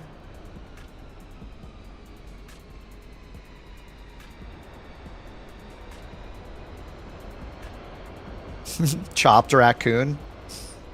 Meat's back on the menu, boys. Kept crashing from KTVL. Yeah, I'm not sure. I don't think I've had a crash when clicking ready to fly. Like the only crashes I've had that I think SimBrief was responsible for are the ones that I've clicked import route on the SimBrief EFB app. I've crashed doing that before.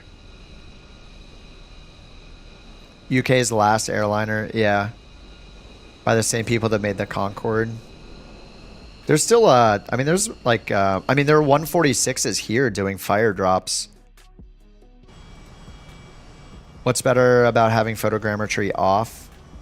If you've ever seen all the buildings in like a city that look like they're like crumbling apart, that's photogrammetry stuff. So if you turn the photogrammetry off, it'll get replaced with like templated buildings that they'll look much more basic, but it's less data to download, and there's just so many parts of the world and cities that look so crappy because of the photogrammetry, like, yeah, melted buildings. So yeah, you can just turn it off and try it. Like, you can see these buildings over here. They look like very basic, right? They're like very flat colors, like simple looking buildings. So yeah, this is with photogrammetry off. Sometimes they look better for sure, but it just matters what city you're flying into. The longest flight. I don't try to do individually long flights. Like I don't think I've ever done a flight that's like over 1,000 miles in one sitting. I just don't find it fun. Otherwise, I'm just gonna go AFK. But I mean, during the release week of the sim of 24, I think I did like a 16-hour day.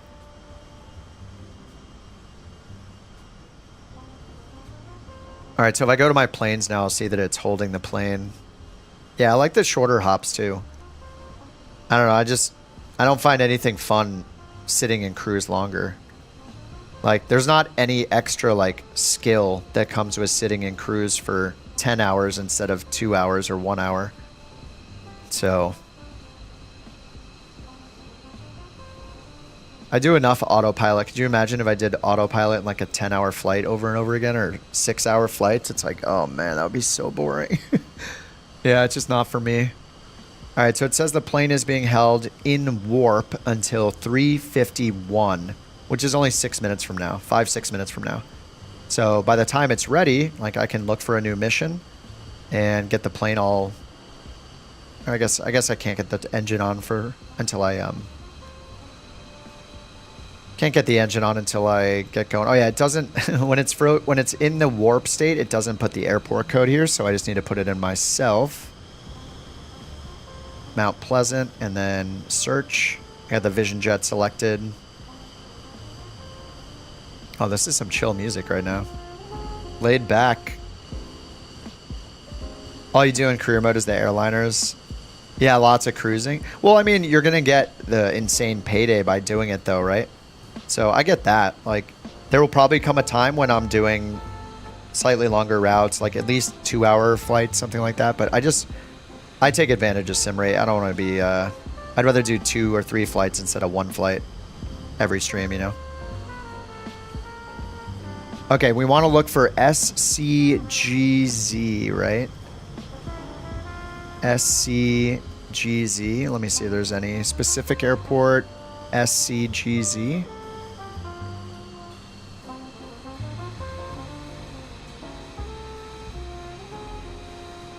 All right, nice. We do have some. This looks like the best one. 11,000 to bring 6 passengers there. Garda Marina Zenartu?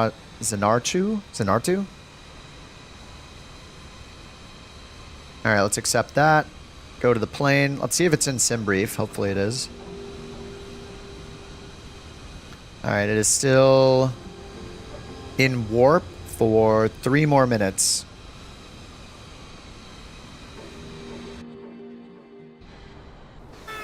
I guess we'll just stretch our legs real quick.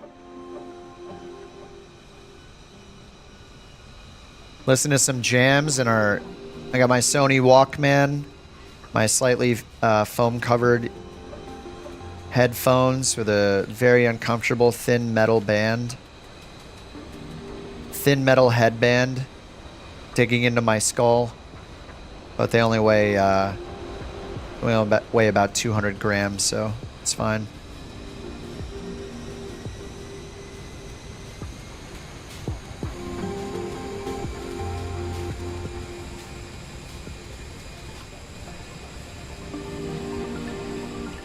All right, Tucson, have a good one.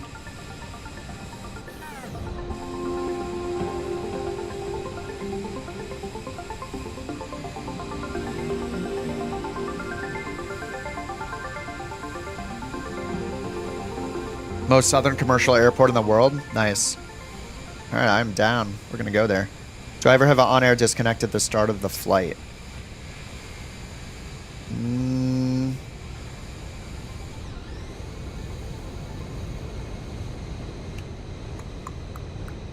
Not on air. I actually had that happening with New Sky over the weekend.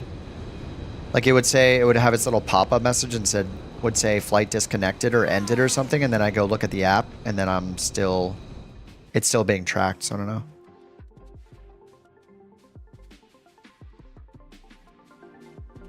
All right, are we ready? Still flying. 3:51 and 14 seconds. We got 2.5 minutes. What to do, what to do, what to do. All right, let's go check out the buildings. Whoa, hey, that's cool. Hey, is that like a custom building? No.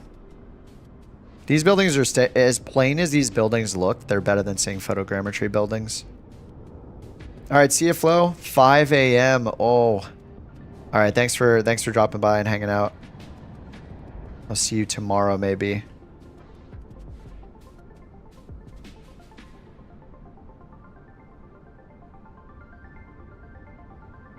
The Vision Jets are all showing up as CJ4s.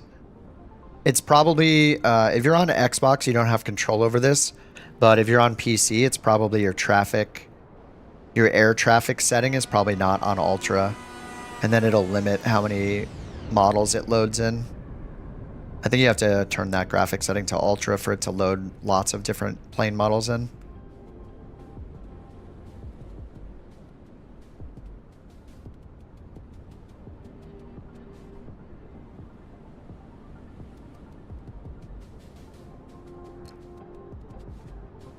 This is terrain level of detail at 50 since I'm on the ground, by the way. That's why I look so bad. I let auto FPS bring it down to 50 terrain level of detail when I'm on the ground. Just because of all the planes that we have here. You have it every flight. Their response is that it's your issue, not theirs. So it shows you, it's a pop-up notification that says it was disconnected. But then when you go to the app, it wasn't disconnected.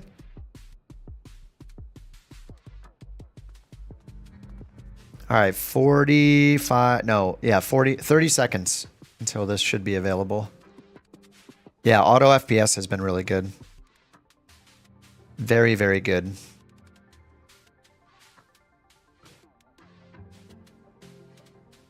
All right, job finished. There it is.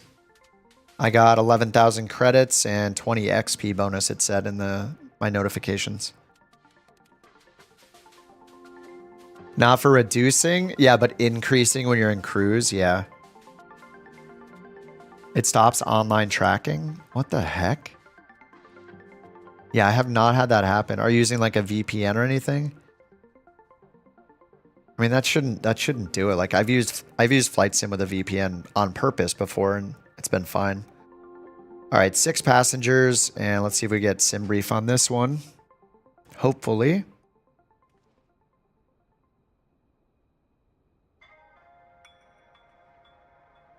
$800 airborne, yeah, nice. Yeah, it's crazy. We can bring it up to 1,000. Okay, so it knows our arrival airport. So this is a BeyondATC flight. All right, I'll remove the airliner code. Actually, we're gonna put in Couch 323. Vision jet, 6 passengers. And it's not really 6 passengers. It's, well, it is here, but 1140 needs to be our payload weight. So I'm gonna go 01140. Auto FPS. The sim has a couple settings for terrain level of detail and objects level of detail. And how auto FPS works is you put in a target frames per second number, like 30 or 60 or whatever you want. And you can make it so it'll bring the terrain level of detail below 100. So I have mine set to be at 50 when I'm on the ground. But as you climb, it will monitor, it'll just monitor your FPS and keep changing your terrain level of detail and object level of detail to get to your target frame rate. So the result is usually that when your frame rate is dropping, the terrain will become less detailed. So when you're on the ground, it doesn't really matter because we're just sitting here getting ready. But as you fly and get higher and higher, your FPS generally gets better when you get away from airports and stuff and you're in the air. But the ground starts looking crappy because you've set your terrain level detail to 100 or something because you need to on the ground. So when you get higher and higher, it'll slowly keep increasing your terrain level of detail. So the ground detail looks better and better at further distances and below you. Like when you get above 100 and you're doing like 200, 300, it starts looking really, really good. But yeah, it's free to download here. We have an auto FPS command. And optionally, you can also install GPU-Z. It's just a GPU monitoring software that runs in the background, and auto FPS will use data from that program to inform itself better. So it'll look at like your VRAM and stuff like that. But yeah, it's cool. You can just install it on PC, try it out. You have to like restart your sim. So just close the sim, install auto FPS, tick the box that says automatically start it with Flight Sim when I start Flight Sim. And it just, it's a separate program that runs in the background. You can tab over to it, look at all the settings, and yeah, it's free and it's awesome. All right, import SimBrief data. Ooh, we got to drop 22 pounds of fuel. That's no problem. All right, validate fuel and payload. And what time is it there now? Sunrise is in like 4 or 5 hours, so I'm gonna pull it back a bit towards sunset, I guess. I think I pulled it back 12 hours before. I'm just gonna, and I'll pull it back 10 hours. That's fine, whatever. All right, let me get BeyondATC going in the background. Try all these new BeyondATC features out. The connection to the sim was lost. Okay, let me restart. I had it open in the background the whole time, so.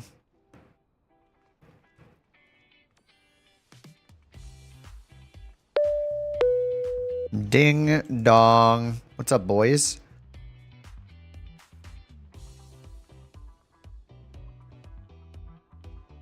What's up, raccoon? I'm hearing Rocket's voice in my head right now. We don't have a new route yet. Have not made it. BeyondATC connected. All right, loading airport. Reticulating splines. Always good to see. Well, maybe we'll hear some of these 80 new premium voices. Initializing traffic. All right, completed. All right, I'm going to go over and turn on premium for traffic as well so we can hear as many voices as possible. Grounds. All right, sweet. Let me get the route pulled in. I need to start tracking. Done. And then sim brief. We're going to go home and then view to refresh the page. Little refresh button up here would be super nice. 30,000 feet. Here is the route. ZAP 646. Request IFR clearance to Silvio Petirossi. RAF? ZAP 646, Mount Oh, Pleasant Zap. Ground, expect runway 28, SID 28 departure. Squawk 6313. SID 28 departure. Squawk 6313. ZAP 646. ZAP 646. 646, read back correct. Call me back when ready for pushback or engine start. Roger that. ZAP 646. All right, let's get the batteries, gens, strobe ZAP light. 646. Ramp 22. Get this thing Request started. pushback. ZAP 646, Mount Pleasant Ground, pushback approved. Who brought the icon? I think that was Raccoon. Pushback and engine start. Who brought the Antonov? North. ZAP 646. Well, I think we know which runway we're using for takeoff. It's the same runway. Runway 28 with the absolutely insane winds. All right, I'm not even going to get the ATIS because it doesn't apply because we had to pull the time back, which pulls the weather back. All right, oxygen, fresh air, probe heat's off for now. Flaps to 50%. Pitch trim to 6 degrees.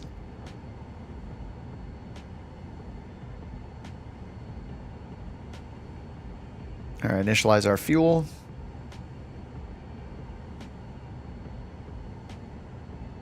And I'll just do the sim brief import down here. Import. All right, let's double check that it imported the right route here. This can be a little iffy. User waypoint 1, which is direct to 53 south 060 west. We got a user waypoint with lat long coordinates, then direct PWL Porto Williams VOR, and then the destination airport expecting runway 26. So we'll select arrival runway 26. ZAP 646. Request taxi. And there's a GPS available. We'll just pick that one. ZAP 646, runway 28, taxi. Show on Charlie map. Alpha.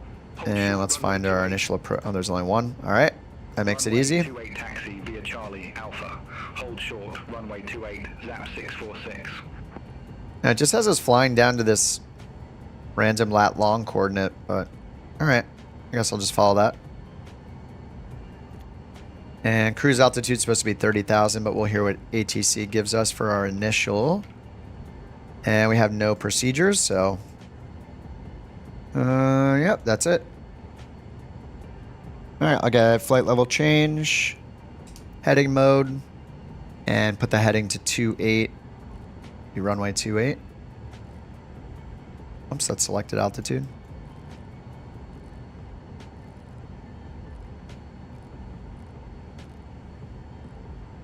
All right, 280 heading, flight level change. Actually, I'm just going to use toga. All right, toga, toga, toga, triple toga. And 1005 is the altimeter. You just order the Honeycomb Charlie. Nice. Dude, that's great. I used those like 3 years ago at Flight Sim Expo San Diego. Forever ago. Continue taxi via Alpha, ZAP 646. Can't get to 30,000. Yeah, we'll have different cruising altitudes. It's bound to happen. All right, OnAir Company is going. Let me get my clearance. Mount Pleasant ground, Couch 323, IFR clearance to Sierra Charlie Golf Zulu. Couch 323, Mount Pleasant ground. Information Sierra correct. Expect runway 28. Climb 6,000 feet on runway centerline. Then expect radar vectors 53S060W. Squawk 6762. All right, cleared to Sierra Charlie Golf Zulu. Information Sierra, runway 28. Climb 6,000 feet on runway centerline. Then vectors to 53 Sierra 060 west. I guess. Squawk 6762. Couch 323. Couch 323, read back correct. Whew. Call me back when ready for start or taxi. Yeah, we'll call you when we're ready for ice cream sandwich. Did that work? That worked. Heck yeah.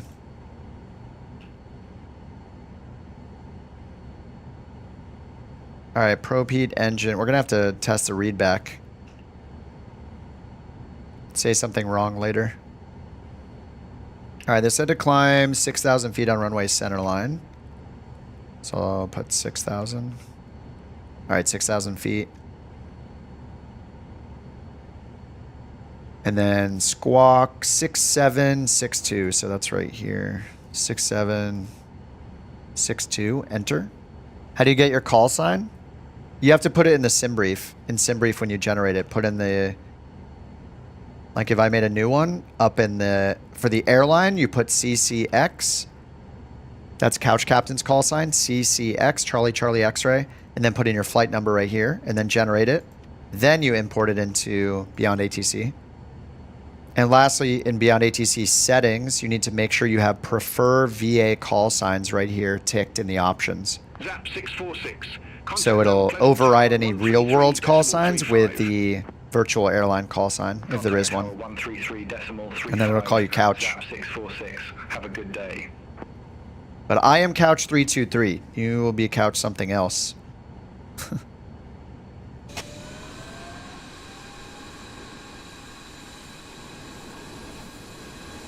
All right, we got somebody noodling right out here. We're going to need you to stop noodling. Mount Pleasant, Couch 323, ready to taxi with information Zulu. Couch 323, runway 28 taxi via Delta, Bravo, Alpha. Hold short, runway 23. All right, runway 28 via Delta, Zulu, Golf. Hold short, runway 95. Negative, taxi via Delta, Bravo, Alpha, and hold short, runway 23. Delta, Bravo, Tango, hold short, runway 23, Couch 323. Negative, taxi via Delta, Bravo, Alpha. Delta, Bravo, X-ray. Negative, taxi via Delta, Bravo, Alpha. Alpha, Bravo, Delta.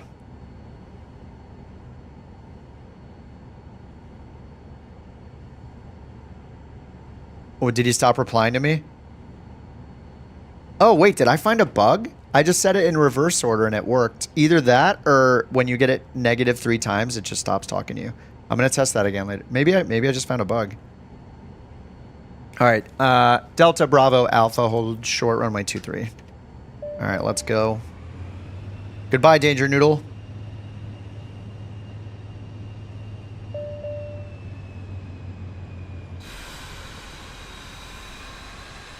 Now, is this the right way? I don't know.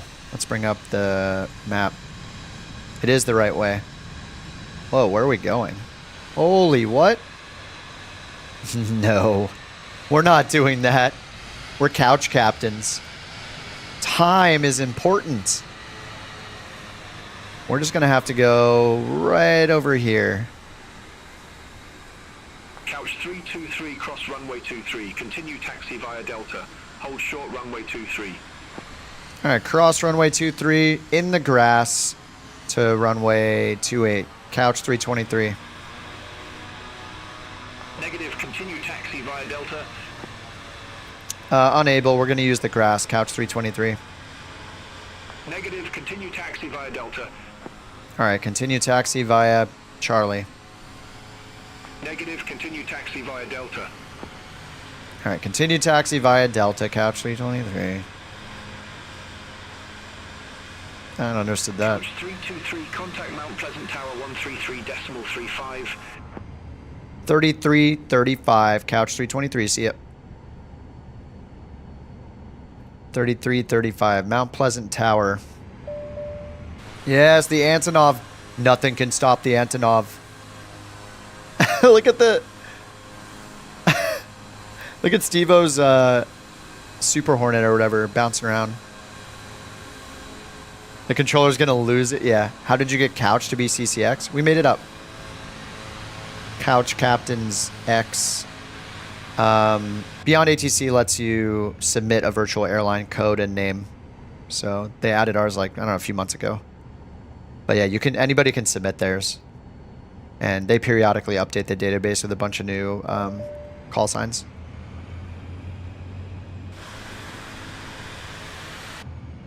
Mount Pleasant Tower, Couch 323, holding short runway 28, ready for the departure. Couch 323, Mount Pleasant Tower, wind 315 at 18. Fly runway heading runway 28, cleared for takeoff. Fly runway heading runway 28, clear for takeoff. Couch 329. No, Couch 323, cleared for takeoff, runway 28. Oh, Couch 323, clear for takeoff, runway 28. Couch 323, 323. She got a little scared when I said the wrong call sign. No! All right, we're ready to go. Let's get out of here.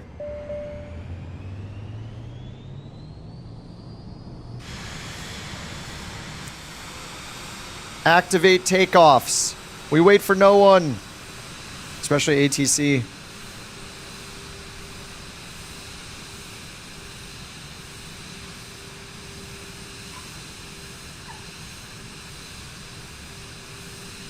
My God, the winds.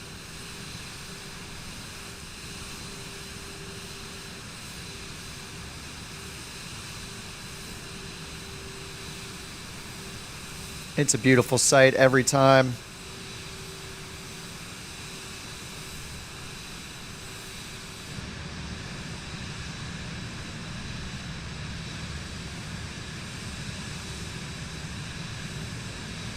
I mean, you can also, like, if you want to just if you want to use a real world call sign, you can just put that in. So like you can put in like, you know, Southwest or Delta or whatever, just put in the right airline code in your sim brief and it'll call you that too.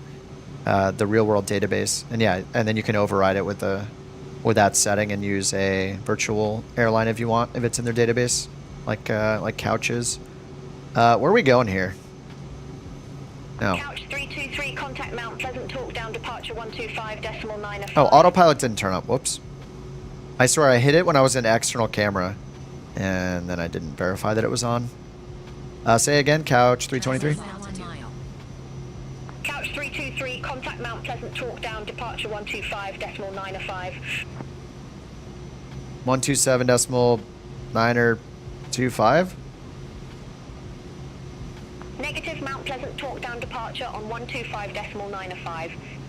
2595, Couch 323. Bye bye.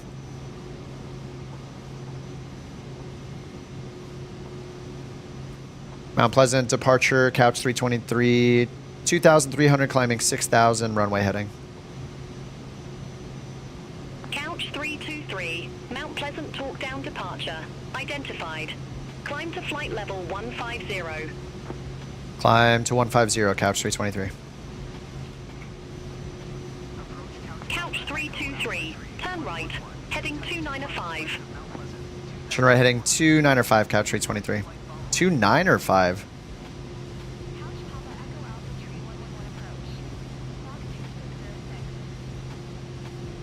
Wait, what am I hearing? 2.9 or 5. All right. That's like kind of north, isn't it? Did she say 295? Yeah, she said 295. That doesn't seem like a right vector. I think I'm hearing the in-game. That's what's happening. In-game ATC off. There we go. All right, we're just gonna go en route. That's not a good vector.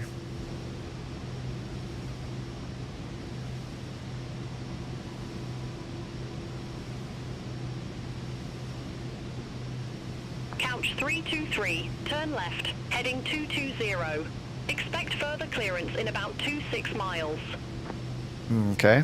Turn left heading 220, couch 323. All right, 220, that's fine. Well, I will do that. All aircraft be advised information Tango now current. QN H1006. 1006. QN H1006. Oh my god, I keep forgetting Volanta. I need like a streamer's checklist to ignore, I guess. There's a lot to set up. I'm not good enough at it. There we go. Sorry about that. CWI is already real world. Yes, exactly. Yeah, that's the point of the virtual airline checkbox is, or that setting is, even if there's a real world airline already in the database with a CWI, then you would submit it, they would add it, and then everybody would hear whatever CWI is, unless they go in and they say prefer virtual airline. And then it would change it to use the virtual airline call signs. But the one we picked, CCX, is from Colt Airways, but it doesn't exist anymore. It just exists in their database. The actual airline doesn't exist, so there's no CCX.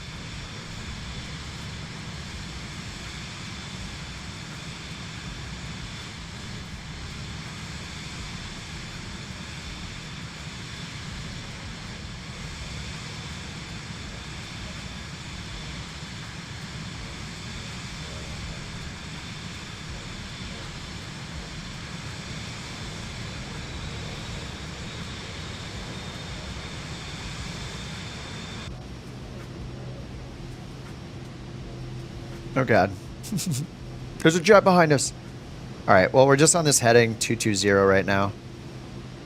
220.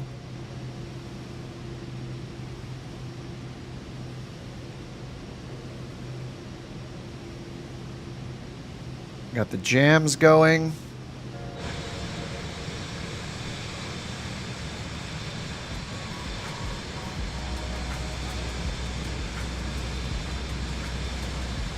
All right, let's move back here, get a little comfy. There we go.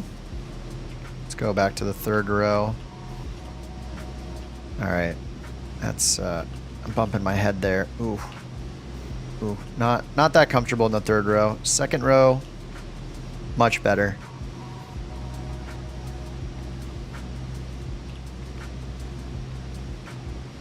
All right, there we go. All right, let's 323, turn right, heading oh, come on. 225. I just got comfortable. Turn right heading 225, couch 323. Good thing we can teleport. Alright, I was going to check my finances here to see how things were going. I think it's Alt F. Alt F. There we go, accounting system. Alright, 117 current cash. The main issue is going to be how much I have to pay when I return the leased plane. You can request a VA and then enable option in BeyondATC. Yeah. That's exactly how it works. What do I use for going around the cab? It's the pilot. It's like the default cockpit camera. You can just move it with Shift WASD. And then you can right click and turn your mouse.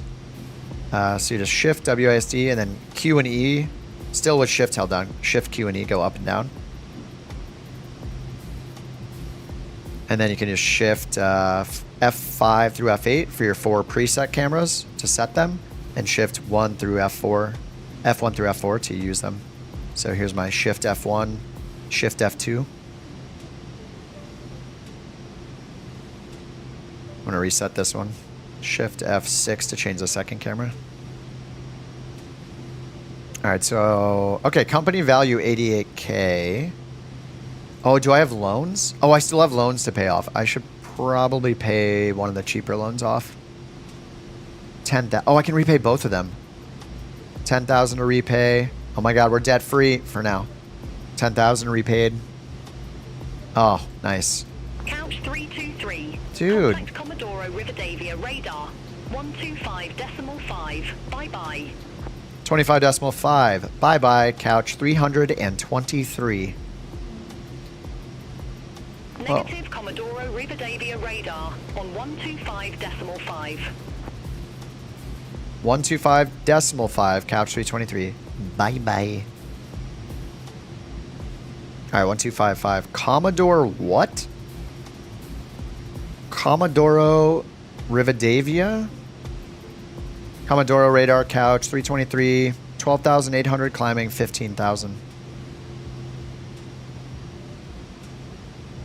All right, we're gonna need to climb here. 323, Commodore Rivadavia radar contact.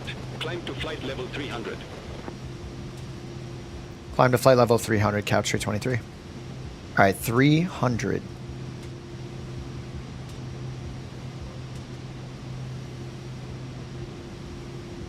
$300 set. And we're gonna be standard barrel after that. And I didn't check, did we get any charts here? EGYP, that's from the last flight. So let me reset this. EGYP, and over here, SCGZ. Procedure, we're supposed to get runway 26. Yeah, we'll just choose this one. Charts. All right, we have no charts at the destination. Couch 323, turn right, heading 255. Turn right heading 255, couch 323. All right, they want us on a 255 heading.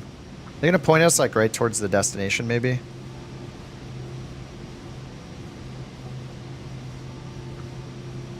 I guess so. All right. Where do you request the airline code? It might be, I think they have a website now. Is it called like the pilot portal? I think it's on a website where you submit the request. I would just search their Discord for virtual airline or something like that and see when other people have asked it. I'm sure somebody has asked it like every week forever.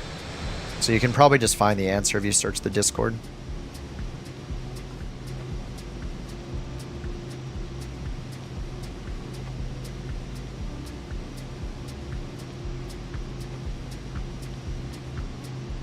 Couch 323, clear direct 53 S060W. Resume on navigation. Oh, okay. Clear direct 53S060W. Resume on nav couch 323. Alright, nav mode, activate direct.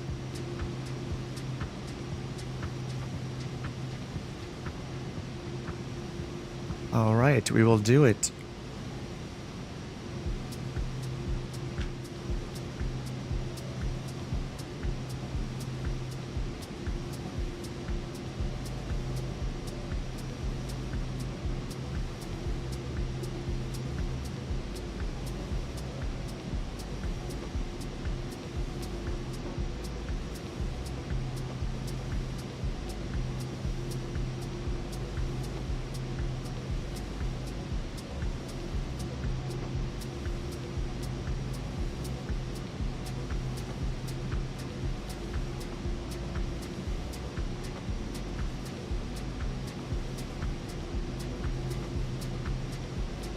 Alright, 17,000 feet. Oh, let me sync the heading bug.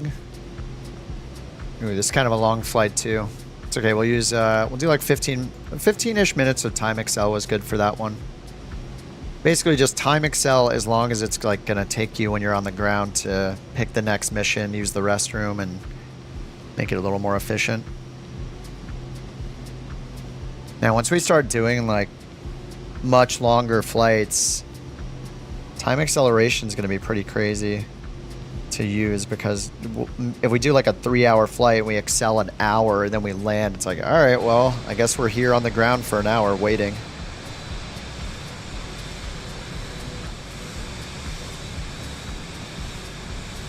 OnAir is pretty hardcore. Wicked winds. What are they at right now? Oh yeah. Holy crap. 42 knot headwind. Yikes. Yeah, you hate to see it.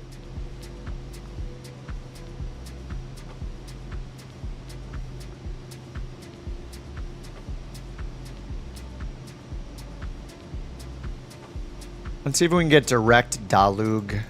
Let's see if it... Well, let's get direct PWL. Couch 323. Can we get direct Papa Whiskey Lima? Couch 3235, Trias 060W is your current waypoint. Continue direct 5 Trias 060W. Can we get a direct to Papa Whiskey Lima? Aircraft calling for direct to, say call sign. Couch 323. Couch 323, roger. Say fixed name. Papa Whiskey Lima. Couch 323, I didn't get the fixed name. Say again. Papa Whiskey Lima. Couch 323, I didn't get the fixed name. Say again. What the heck? Oh, it's not letting me. Yeah, it's not even an option, that's why. Alright, never mind. Request direct Rip. to 53S060W. I wonder if this Couch weird 323. lat long waypoint's messing with it. 335, Trias 060W is your current waypoint. Continue direct 5, Trias 060W.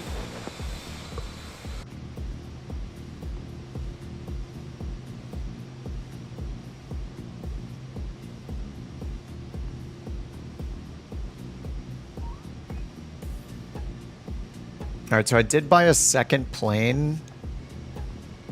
I'm trying to figure out what I want to do. Do I want to, like, take the Vision Jet to the Caribbean? Maybe, like,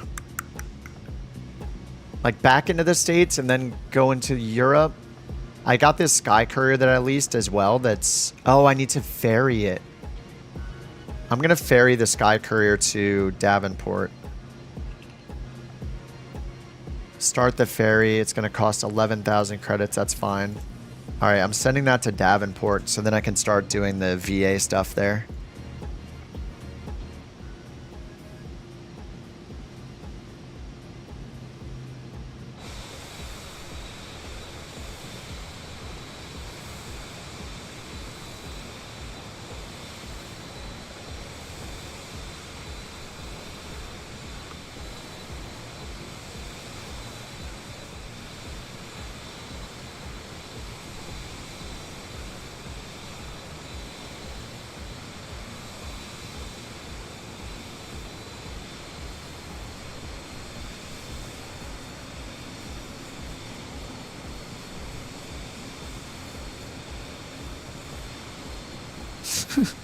Wait, is that the Hornet again, Steve? Wait, I don't know what I'm looking at. Is it the F-15? Must be the F-15 again.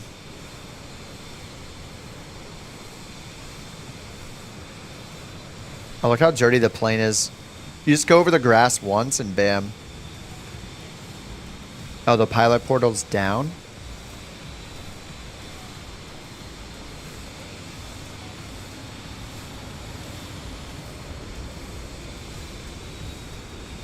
Yeah, I think that's where it gets submitted.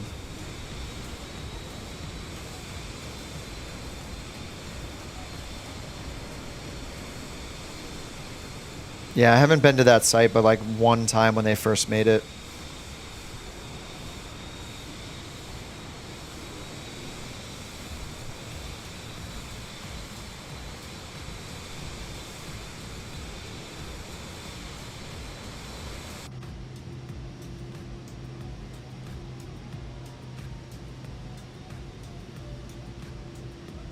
What's up, Tokes?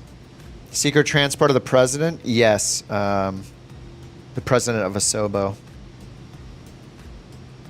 He's wearing camouflage. His camouflage is looks just like a Vision Jet seat.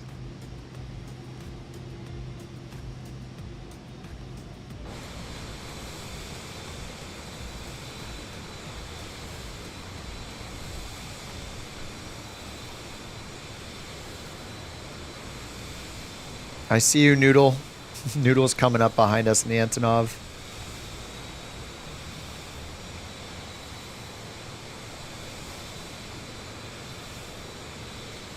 Camo's effective. Yeah, it's pretty incredible. You can't even tell which seat he's in. It's unbelievable. Wow. I think we're gonna need some acceleration. This is also so boring when we're just over open water. There's not even anything. Well, we got some islands to look at, but we're not gonna for long. The Falklands are going bye-bye. Or we are saying bye-bye.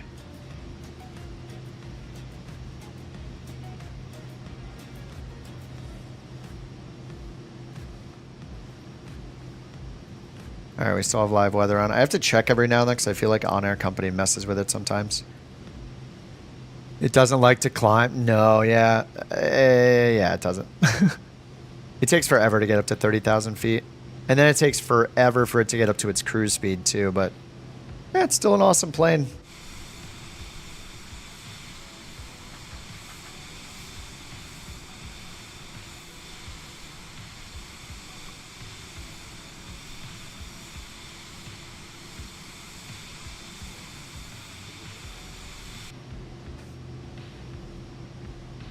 Oh, I didn't turn the landing light on.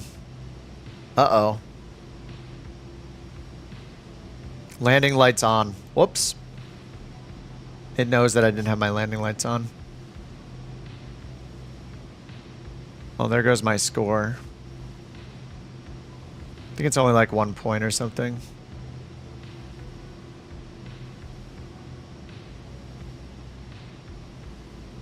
All right, standard barrow, 25,000. And we're going up to 30.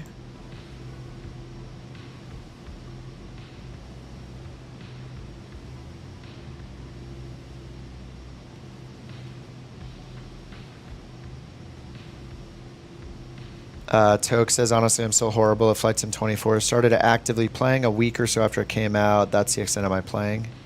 Watching a ton of videos. Yeah, just pick pick a plane you're interested in. I would start with a small plane though. I mean, you could fast track it to flying like airliners, but there's going to be so many questions that you have that have nothing to do with a plane. Like, which runway do I land on? How do I do a flight plan? How do I use ATC? What's my cruising altitude? What is altimeter? Why does it keep saying altimeter in some numbers? What is a flight level? Like, there's just so many questions that have nothing to do with any plane that apply to all planes. So it's easier to learn on a small plane, just like you would in real life. You could fast track the airliner if you want, if that's what's gonna motivate you to keep playing. But yeah, I mean, whatever keeps you interested, really.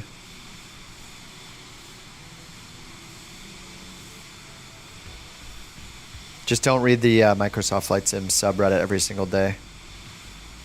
Every now and then's fine, but if you read it every day, you're just gonna see like 80% of the posts are just people complaining.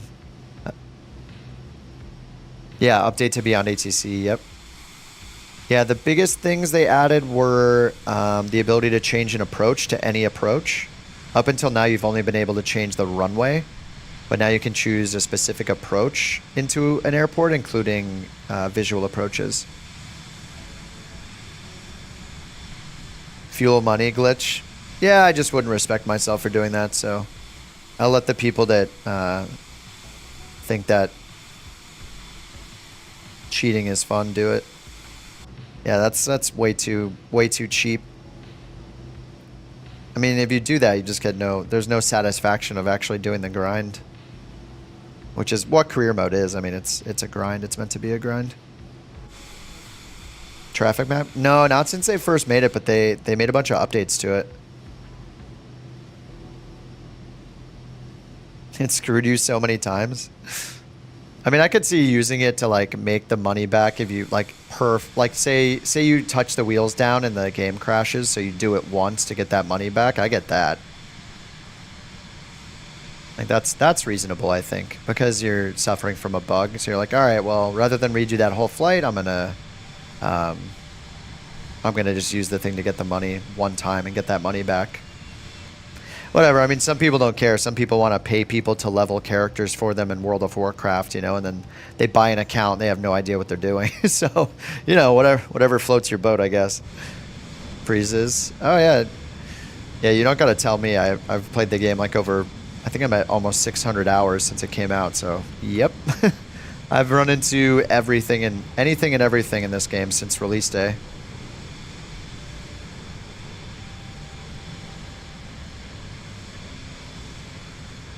But I wouldn't respect myself if I cheated to earn something like a 737 or something. The grind is part of the fun, and you just always learning all the time anyway. So flight tracking UI, yeah, they have. Maybe I should download it and show it on the stream. I haven't used it since it came out, and I don't think I ever showed it on stream. Maybe once. But yeah, they made a bunch of updates to it. I just didn't. I don't know. I don't really care where the traffic is right now. You know, like I'll see the traffic on my map. I'll see the traffic, or I'll hear the traffic. So I never really cared that there was a traffic map, I guess. I don't even know where to get it. I think it might just be on their Discord too. I don't see it on their website. Frustrating because it glitches, won't let you respond to ATC. Okay, you've been having problems getting the autopilot right. It always takes off randomly, even if you set your heading and turn on heading function. Well, heading function follows whatever heading you put in here with the heading setting. So if the heading bug is over here and you turn on heading mode, it's going to turn all the way around to the selected heading.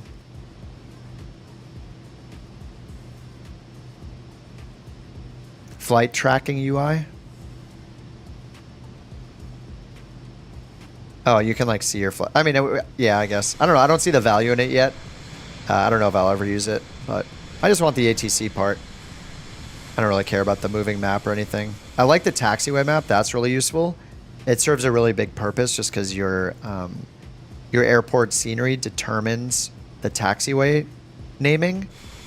So I like that. I think the taxi map's really useful.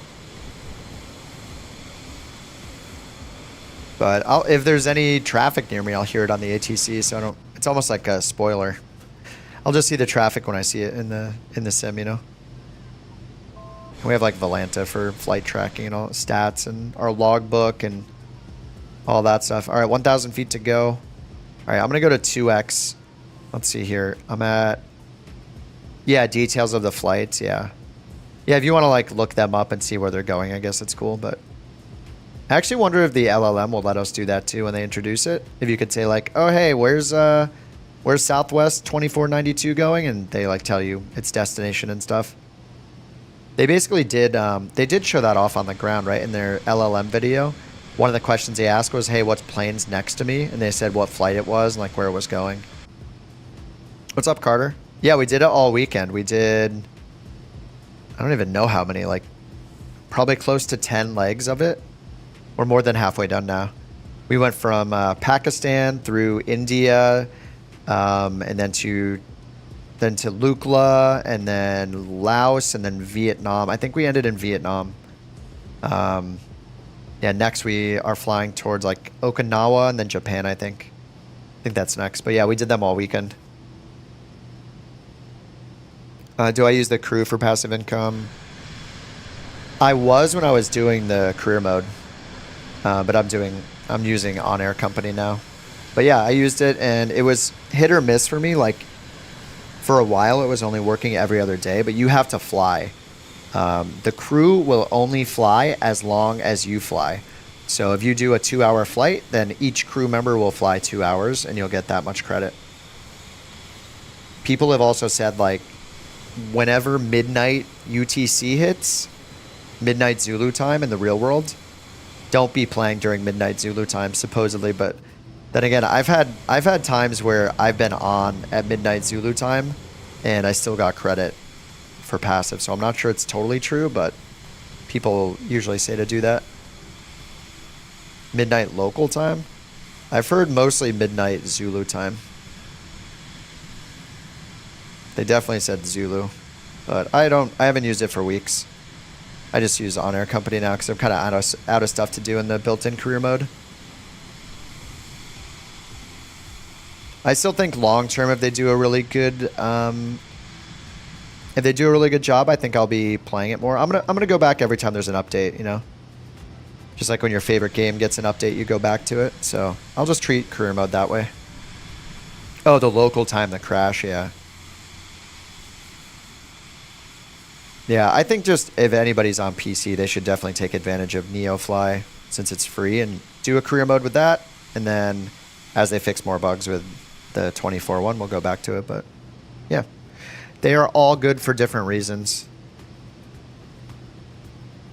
We're still on our way to this first waypoint. All right, I'm going to go to 2x speed. There's the sound. 2x speed activated. I'm going to start the timer. I'll do like 15 minutes of acceleration. Maybe I'll do more than that. Our top of descent's in an hour 13. Ooh. We're going to have enough fuel here. Endurance. Okay, yeah. 2 hours and 17 minutes of fuel endurance at our current speed and altitude. When we turn left here, we're going to get an even worse headwind when we make this right turn. Ooh. We're going to be turning into this crosswind. So we're going to have like a 70 knot headwind or something. It's going to be gross. The heading between waypoints. I have videos on a bunch of autopilots. So if you want to go watch those tutorials, they'll help you faster than I can probably on the stream.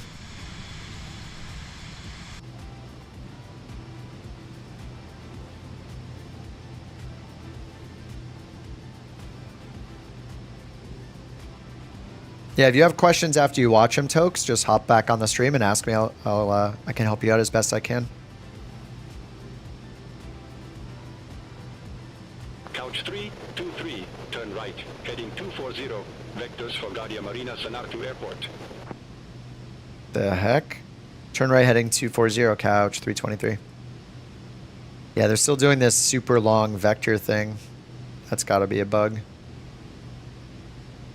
We are 317 miles away, and it's giving us a heading.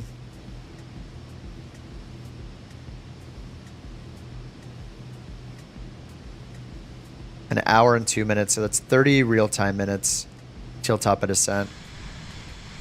I think I want to do a third flight, so I don't want to do too much time acceleration because OnAir Company is going to hold the plane on the ground. And I won't be able to do anything. And the ferry is going to take like a whole day to ferry the Sky Courier up to Davenport to do the VA missions.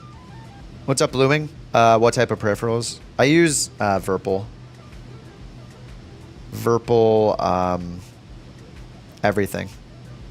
Throttle, stick, and rudder pedals. You just use a controller. Are you on PC?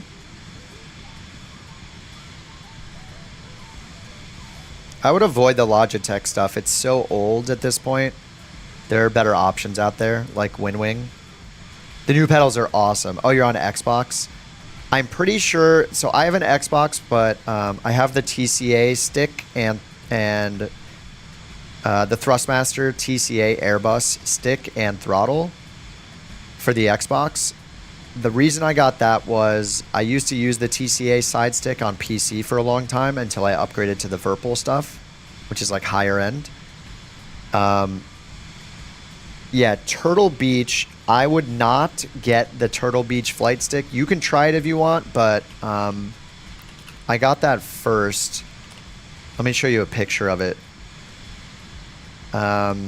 This is the Turtle Beach. Oh, let me open the whole thing. Walmart.com. Let me try Best Buy. This one. Anyway, this is the one on Best Buy, but this Turtle Beach flight stick, I know some people have used this. I got this, and it looks really full featured. Like, you have 2 axes you can use. It's got a lot of buttons and stuff. This stick is so, the tension is so high in this stick with no way to change it. There's not like an adjustment for it, that I returned it immediately. So I wouldn't recommend that stick based on my experience, but you know, maybe you can play with one in a store or something, in person somewhere, if you can find a brick and mortar store that has one.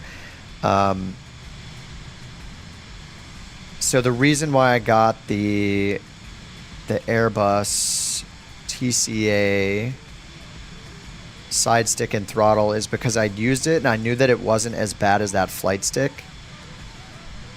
So this is the Thrustmaster Airbus side stick. You could start with just this. It really depends on your budget. This stick is Xbox and PC compatible. It's wired. And this little tiny slider here will act like a little throttle. You can use that for your throttle to start. And it has a twist axis, so you can use that for like taxiing and rudders. And there's a decent amount of buttons here to bind. Like here, there's one hat, there are 2 buttons here, and then a trigger button. So it's decent.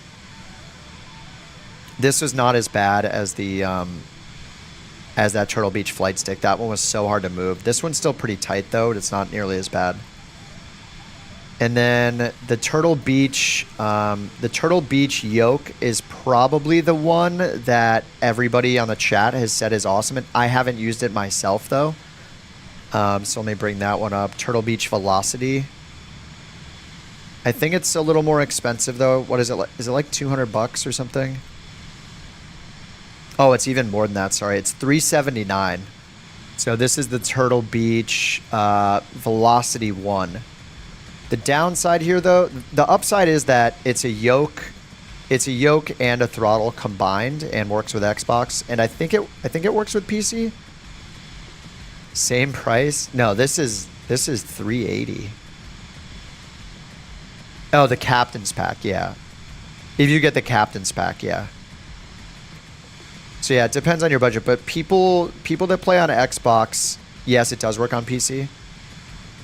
Yeah, people seem to really like this one. I have not used this myself, so I can't say, but just based on what people in chat have said over the last year or so, or 2 even, everybody seems to like this. Some people have gotten ones that have some like messed up parts they've needed to send back, but you know, that can happen with any product.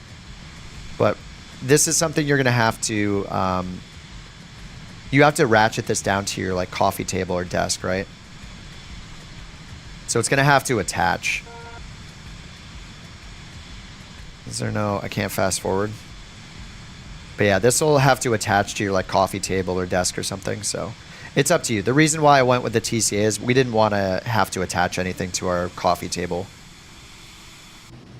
Like my girlfriend wanted something we could put away really easy and that wouldn't mess up the coffee table or anything like that, so we just have one that just sits on top, but that has its own challenges too, you know. It could like slide around, or you have to like put some pressure down on it when you use it. Anyway, I hope that helps, dude. I would avoid Logitech, though. I didn't even know Logitech stuff worked for Xbox. What's up, Blue Ninja? Yeah, Thrustmaster in general is good.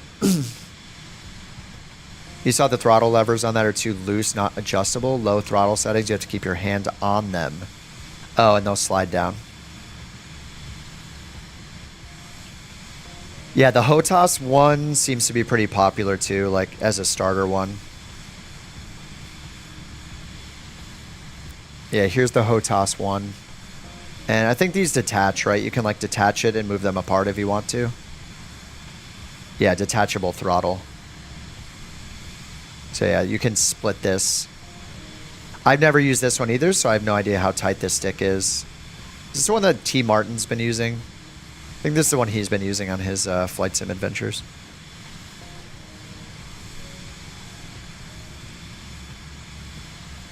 That's why you went with TCA over the Turtle Beach.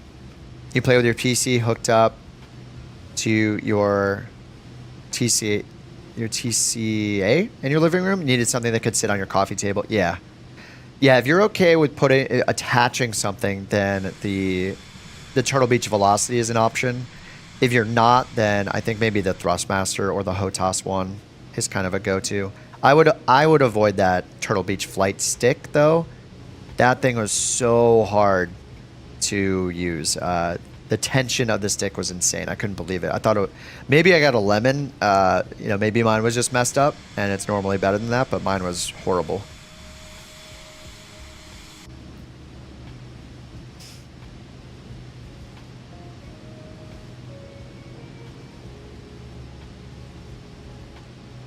One hand. If you have one hand drawing.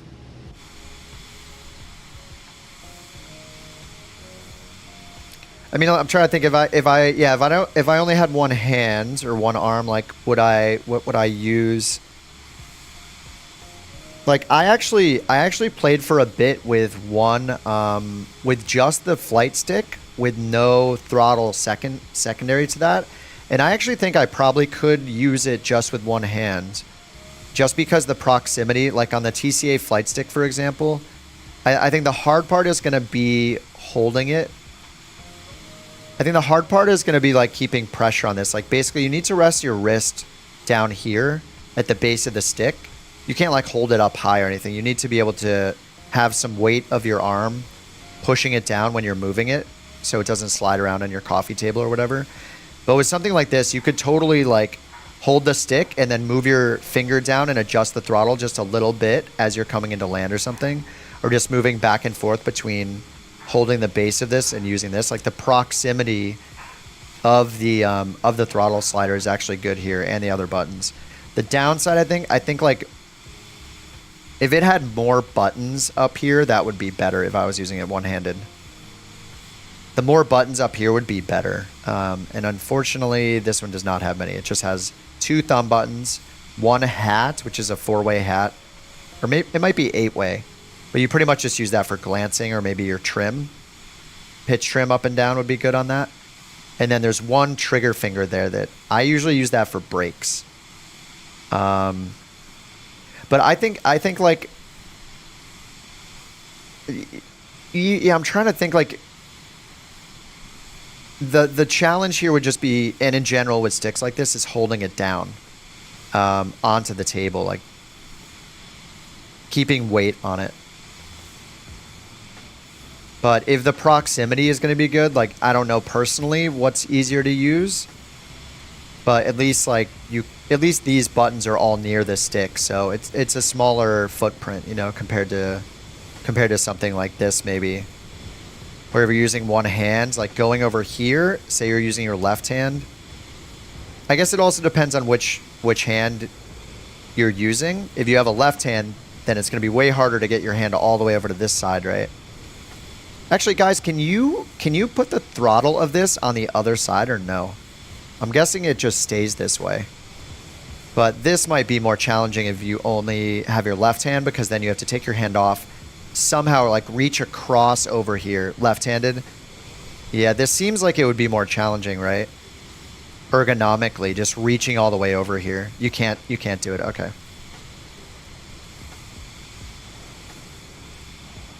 Yeah, I wish there was like a stick. That's why I looked at the flight stick, this one originally, is because it has a lot of features and stuff, but this was really high tension on this stick, in my opinion. But this does have a lot more buttons than the Airbus does. And you have multiple axes down here, these 2 levers, so. This is where like I think like learning the autopilot and binding the commands to that can help a lot. And you'll also want to just turn on assistance settings. Like I use assistance settings on the Xbox because I just want to be able to just use the stick. And so I have like auto rudder trim enabled. You can enable auto mixture. So if you're flying a plane, like it just eliminates a lot of the busy work you have to do. And then using the autopilot if you can, that might be a little more challenging. Like you have to activate the cursor and go down there and press the buttons.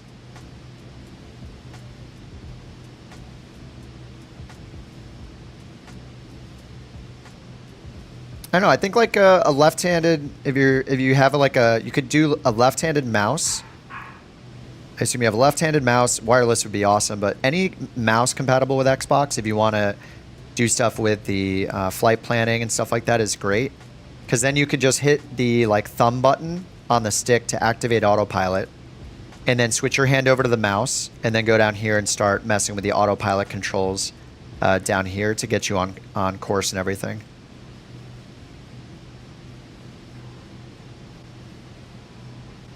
Yeah, I wonder, there might be some info on Reddit too from other people that have been looking for stuff like over the years to use one-handed as well. There's probably a lot of, I would hope there's some info out there to find. Like, people have been flight simming for decades, so. Honeycomb on console, yes. I just have to get the one that's compatible with console though. Well, I don't know the availability of them, but they did release like a Honeycomb Alpha Yoke version 2 that was Xbox compatible. I just don't know about Honeycomb availability nowadays. They had some issues with shipping and some drama around the Charlie rudder pedals and stuff, but yeah, I'm just not up to date on that stuff.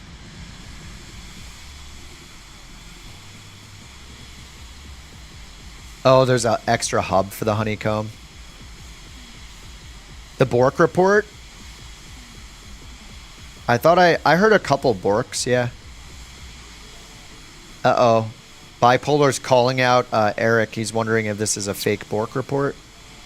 I don't know. I was talking too much. Maybe you could rewind the stream. That'd be one way to do it. The wind is insane. Yeah, that headwind turned to a 60 knot headwind. You getting called out? He's trying to get you shamed with the bot. That's why. He's making sure. Okay.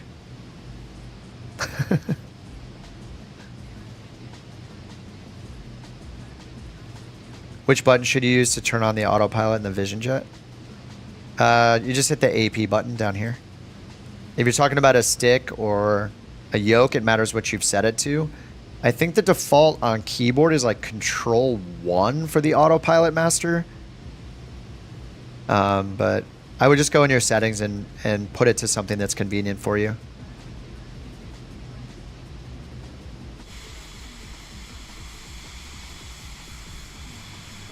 Turn off the flashlight. It's Alt F. Alt Foxtrot. If you have a keyboard 80, is the flashlight. Here's my flashlight. Alt F.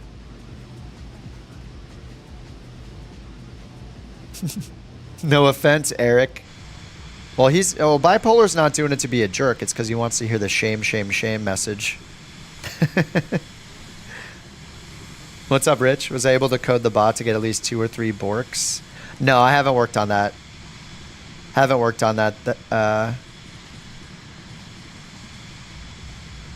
I think that's possible. It's going to be a little more advanced though, because like if it doesn't get 3 Borks, it's going to have to reset the timer after a certain amount of time, or reset the Bork counter to like back to 0 after like 30 seconds or something. I think it's doable though. It's actually, I am 99% sure I could do that. I just haven't spent the time yet. When will the marketplace? Nope. Nobody knows when it'll be coming. The last thing Microsoft just said was they were like finalizing it or something like that. But you never know what that means. Like that could be a week from now, it could be a month from now. No idea. This was their last update, was on January 9th, so January 9th. Base Raccoon didn't win the screenshot challenge, just pointing that out. He's only won like 4 before. Yeah, it says our teams are focused on delivering the first major updates, including Sim Update 1. So we had like, did we have like 10 or 11 or 12 Sim updates in Flight Sim 2020? So Sim Update 1, I mean, it's usually a pretty major update. And then they said also finalizing preparations for the marketplace launch for 24. So, and then they said they're like, it sounds like it says they're reprioritizing stuff based on community input. We are spending this week working on the feedback snapshot. We'll have an updated version next week. And World Update Brazil is on the horizon. I'm so excited about World Updates now, mainly because, you know, of course it's awesome every time we get World Updates for free and Sim Updates for free. But I like that we don't have to download them anymore. Sim Update 1, end of Q1. Oh, man. Yeah, I hope it's sooner than that. I mean, it's already halfway through January almost, so.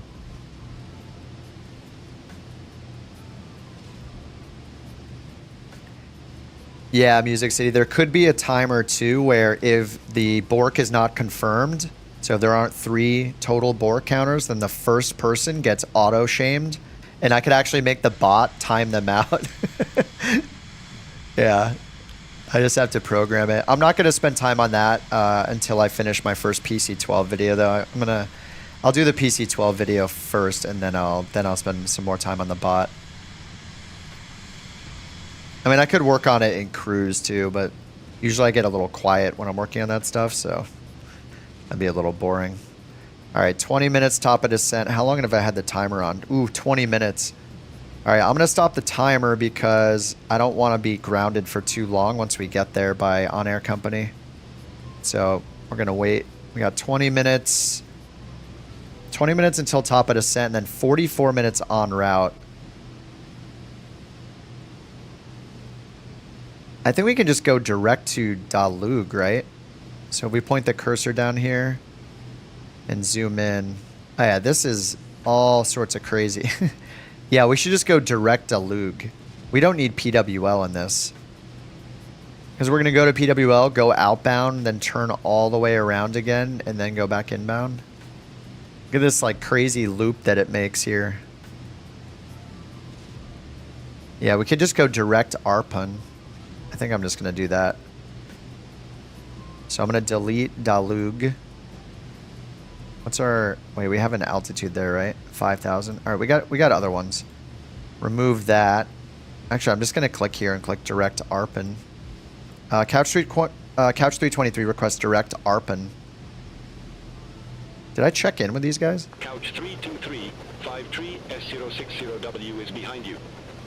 Unable direct 53 S060W. Now, can we get direct to the airport? Couch 323. I don't think I can ask that, actually.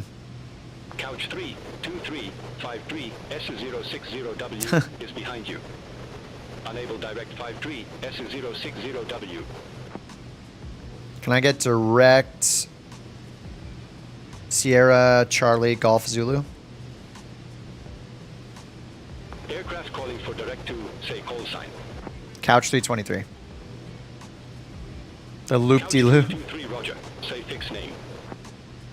Oh, we can only get the one. Yeah, it hasn't given us approach. We can't like... It'd be nice if we could ask for the direct to the airport, but whatever. 2353 S060W is behind you. Oh, most of the time you're in the vision jet, you don't have a top of descent. You need at least one... First of all, you need to be at your climb, at your cruise altitude, otherwise it won't be able to. And second, you just need at least one altitude constraint in your flight plan at a waypoint, an upcoming waypoint. The easiest way to get one of these altitude constraints in, like you can click and assign it if you want, like to the airport, put in like a traffic pattern altitude or something. If you want to overfly the airport, say 1500 AGL. The easiest way though is to choose an approach, because every approach, well maybe not every, but I'm pretty sure every approach, especially the visual approaches, they'll have altitude constraints either in the approach procedure itself, because it's an official instrument approach, or the visual approach will estimate an altitude for you if you choose straight as a waypoint. So that'll set up a waypoint to get you straight in on the runway you choose.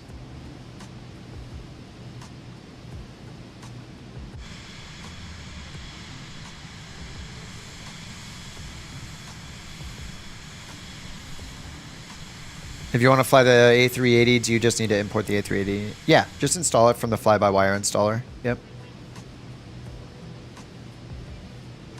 They need a toggle to keep live weather separate. Yeah. Yep. I could see going back to 2020 if they never change that because it's so annoying. Like, this says live weather, but we don't have live weather right now. They just need to fix it. They need a third option that's historical. Historical weather if you want it. I don't understand. Who asked for that? I guess it's okay. I don't know. It just... I think I'm mostly annoyed by it just because, yeah, it's breaking it for everybody else that doesn't want it. Yeah, disable the walk around. That's on their... that's like on the top of their list. At the top of it. Expect radar vectors, RNAV runway 26. Expect radar vectors, RNAV runway 26, couch 323. All right, we got RNAV runway 26 in already.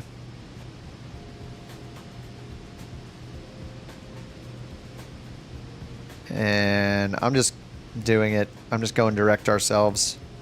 Just going to get rid of these waypoints. Or just direct ARPAN.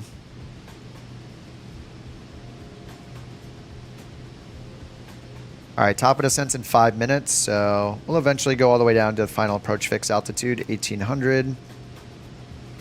I'll just bring this down a little bit myself. I don't know what they're going to give me first. We got 5 minutes till top of descent. I can just tell them right now.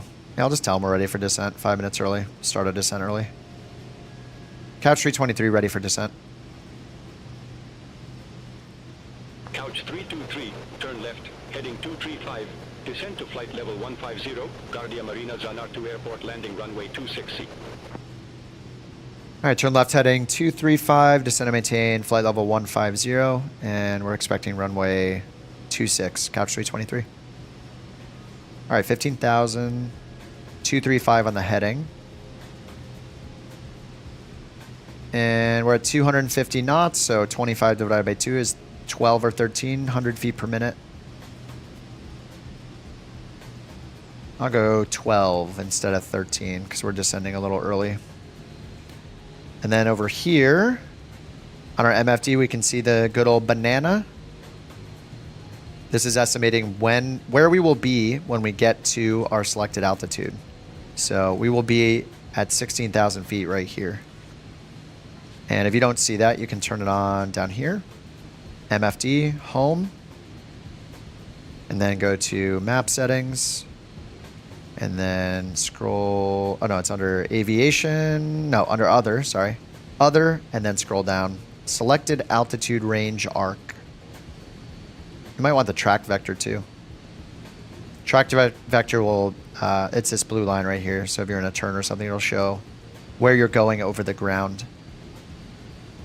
So right now, actually here you can see it's like this little teeny tiny blue line.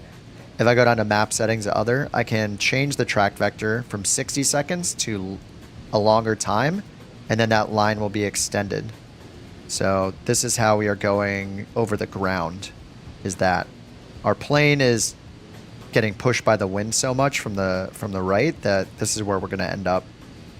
So that's also pretty useful. You can turn that on pretty long, like 10 minutes. That's way out there. We can see kind of this little intersection here of where we will be when we reach 16,000 feet. A lot of cool features. What's up, Shill?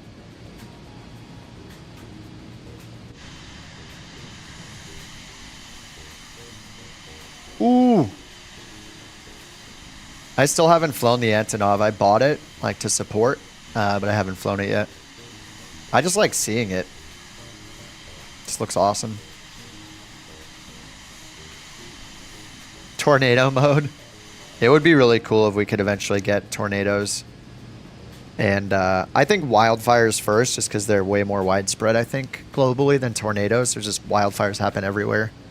But I do have a plugin for the wildfires. There was that like World Wildfire plugin that worked. It was pretty basic in terms of the graphics, like the wildfire objects or like effects that it spawned on the ground, but it was cool. Trees on the end of the runway. Nice. Our favorite. Almost keeping up in 1x. Nice. Damn, that's fast. No shamings. No shamings have happened yet. Yeah, Bipolar was trying to get a shaming going for Eric, but it seems like Eric's bork report was legit. So, yeah, no shaming yet. We could also use the shaming command if somebody has a really embarrassing landing, myself included. I'll time myself out in the chat.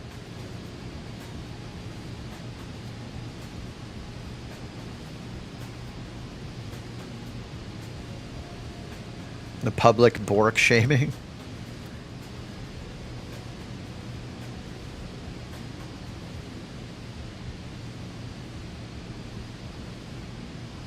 Yeah, I think the shaming should probably be a mod only.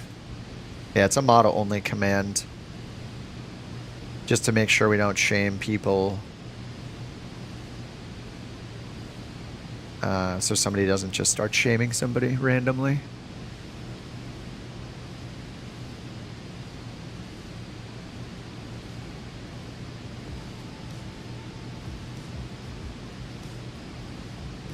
Yeah, I need to make it so the bot is the one that times the person out too, because that's pretty funny. Like, I'll do it for now, but yeah, it'd be funny to get timed out by CouchBot. I wonder if it can like randomize it as well, so it's like, let me think, how long am I going to time you out for? And then it picks a random number between like 5 and 60 minutes or something. Maybe 5 and 30 minutes. Shaming people on Discord. Yeah, I didn't know how to reply to that kind of a message. It was awkward. People have asked that kind of thing before. And, yeah, it's just always a little weird. Like, dude, this isn't the place, man. Ask your parents or whatever. Your friend, I don't know. All right, 18,000 feet. We're going down to 15,000. He said flight level, so I don't think we're out of standard baro yet. And do we have... We do have weather. Altimeter, or QNH 09er, 9er, 6. So no matter what they say, we're going to use the one here because we have historic weather happening. Winds are 320 at 12, gusting 23. All right, so we're going to have kind of a gross crosswind. Right, runway 26 and then 320. So I don't know what the magnetic variation is here. But we'll just look at our winds when we're getting close. Couch 323, turn right, heading 260, vectors for the approach. Turn right heading 260, couch 323. All right, 260 or 15,000.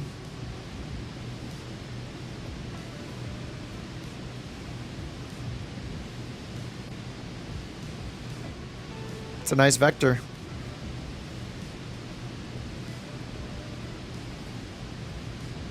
Get us right. That looks really a good vector. Get us over this way and then turn around for runway 26.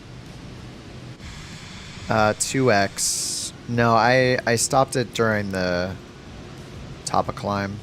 Oh, I am still on 2x. What? Oh my god, I was still on 2x. Oh no, I'm gonna get stuck. I thought I turned it off.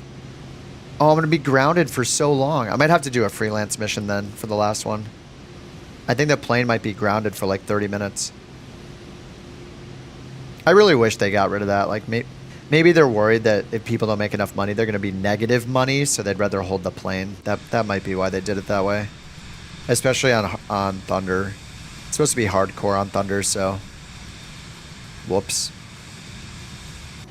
That is a nice vector. Couch 323, turn left, heading 240, descend to 6,100 feet, QNH 0994. Turn left heading 240, descend and maintain 090, QNH 994, couch 323. I think I got the altitude wrong. What do you say? Negative. Descend to 6,100 feet and QNH 0994. All right, descend to 6,100 feet, QNH 0994, couch 323. They shouldn't have this 0, but that's fine. All right, 6,100 feet. Vertical speed, ground speed is 250, so we'll do 1,300 feet per minute. Half of that, half of 25.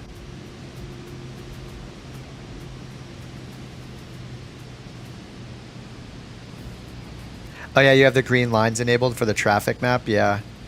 I turned it off here. Let me turn it back on. Yeah, and then on the traffic settings, you can turn on the vector duration right here. And then you'll see on the traffic, basically the same way we see that blue trend vector for the track vector. You'll see it here for the planes as well. And then if you turn on the relative track vector, that also, this relative motion vector, that one will show you whether they're speeding up or slowing down, mattering how long the line is. So if you turn on an absolute, it's just going to be a straight line based on the time, like 1 minute. And then I think relative is based on them speeding up and slowing down. It'll like change the length of the line and compensate for wind and stuff. So I think it's showing you basically, it's basically showing you their track vector, including their ground speed, like using their ground speed or something, instead of just showing like a long extended line, like how they're moving through the air. I think that's what it shows. It's been a bit since I've turned that one on. But yeah, then you can look to see if like someone's coming right towards you or not.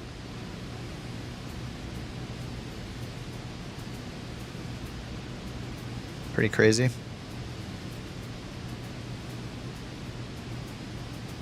All right, I don't know. Are they gonna have us do?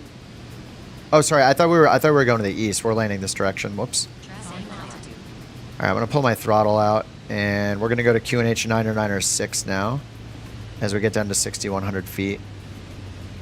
I don't know why I was thinking we're landing east. Runway 26.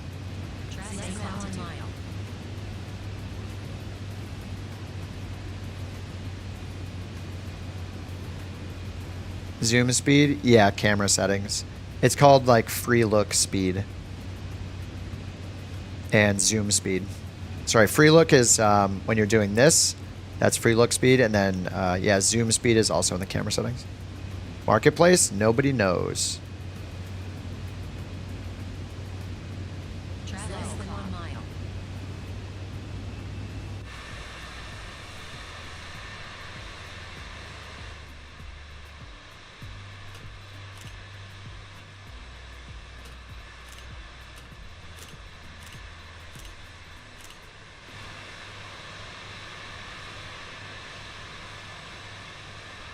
Holy.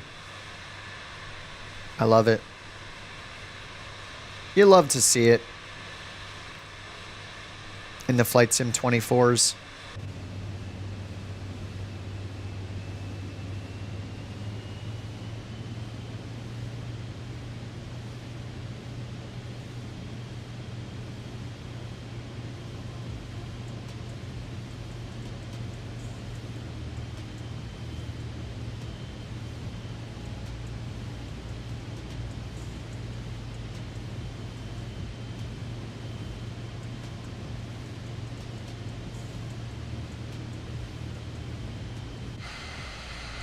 Xbox got nothing on PC.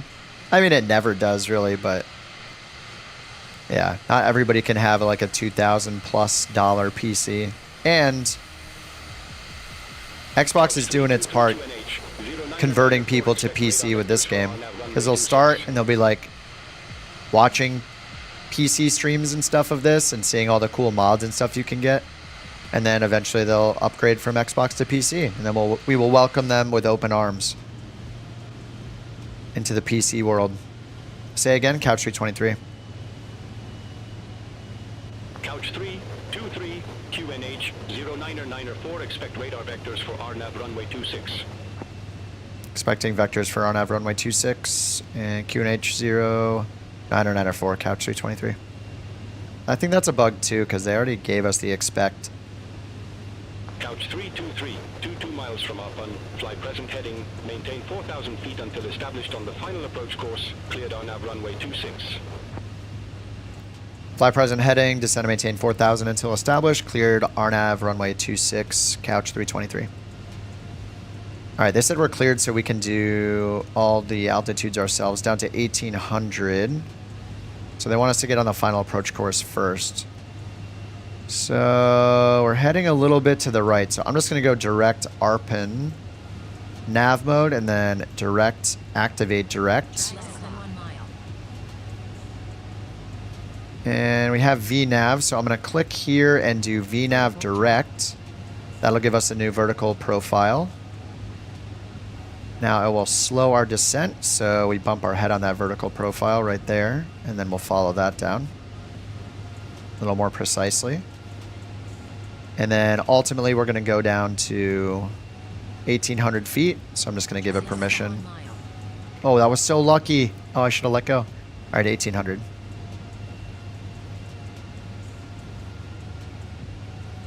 All right, and we also have our vertical guidance above us, so I'm just going to hit the approach mode now. And let's turn the traffic off.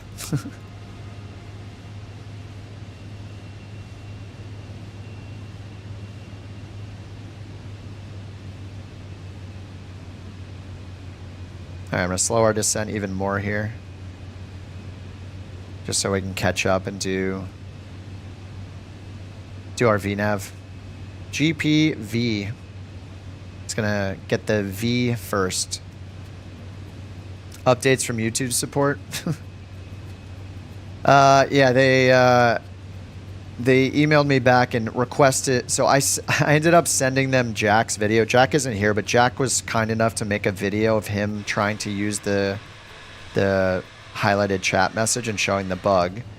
And Brian also sent me screenshots of it. I provided all of that to them, which I think is already going above and beyond. Like I don't want to bug you guys to help with tech support stuff. Like, that is so annoying. So I sent all that to them. They emailed me back and said, our internal team wants 2 more examples of this bug. We need you to get 2 more members of yours to send the same video. We need the video recordings of them trying it. We need to know their usernames, and I think it was their usernames, and know which stream it was done on and what their device type and operating system is. I was like, I just replied and said no.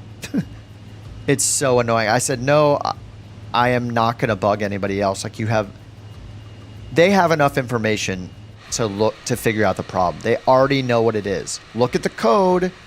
Like a maze, you look at the end and you work your way back. Look at the code, figure out why it might say 0 out of 0 and hide, and then look at the logic of why that might be the situation, and fix it, or let me know why certain people, or actually anybody, can't see it. Like, it's their job, not mine. It's just ridiculous. I'm not going to bug anybody else to send me video recordings of them trying to use the feature that should work. It's ridiculous. So, yeah, I just told them no. They haven't replied yet. And if they don't take care of it, I'm literally just going to open a brand new ticket and hope I get people that are willing to do the work and actually figure out the problem, because these people just seem like they're trying to not do their job. So I might just need to reopen it and get a whole new team, and hope if I do it enough, I'll get somebody that actually gives a crap and will help out. Yeah, it's kind of a pain in the butt.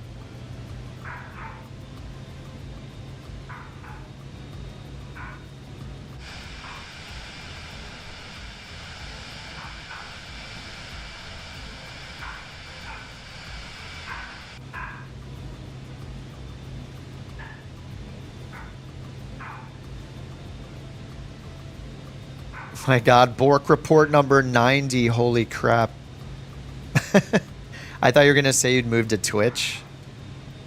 I don't have a problem with Twitch. I could multi-stream there. I don't know. There's something about like splitting your audience that I don't like, especially if somebody wants to like have badges in both or something. You know, I don't really want to split the audience.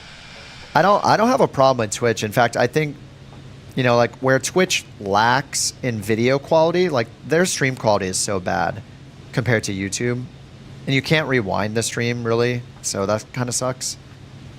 But what they lack there, they definitely make up for it in features with the community stuff. You know, there's more badges, there's a lot more interactive things you can do with Twitch. Like even with the bot software I'm using, it's so much more featured on Twitch, full featured. I'm not against it. I just, I don't want people to, like, some people will probably subscribe on both or like have a membership on both, and I don't like that. And also, you guys can't see each other chatting when it's a multi-stream, and then I'll be tempted to put the chat on the screen. It's another like distracting thing. I don't know.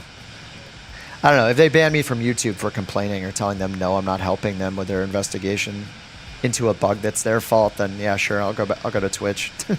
But I don't know. Maybe when I get my 5090, I'll do the multi-streaming, since it'll be even more capable. Yeah, I mean, there's not really anything stopping me from doing it now. Like tech-wise, like PC-wise, I can totally do it. I've done it before.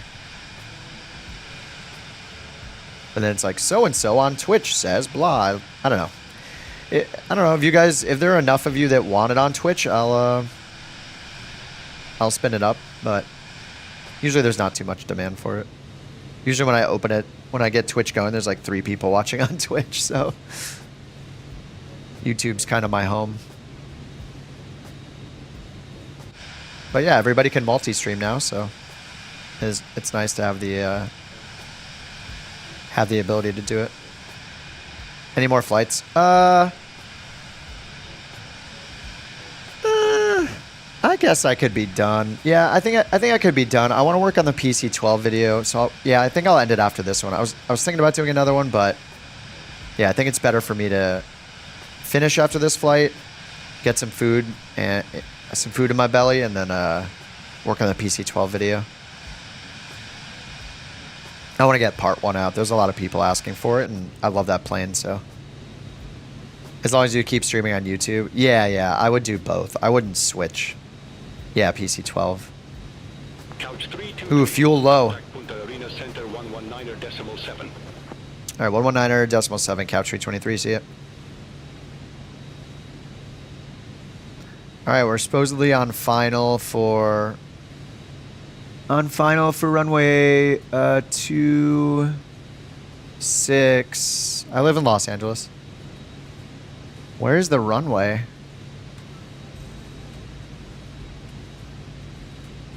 Oh, is that it right there? I see it right there. Okay, we're at we're already over on the center frequency. Punta Arenas, center, couch 323, 3,300, RNAV, runway 26. Fires. Yeah, they're moving away from LA, kind of. Like the Palisades fires kind of going west, and then the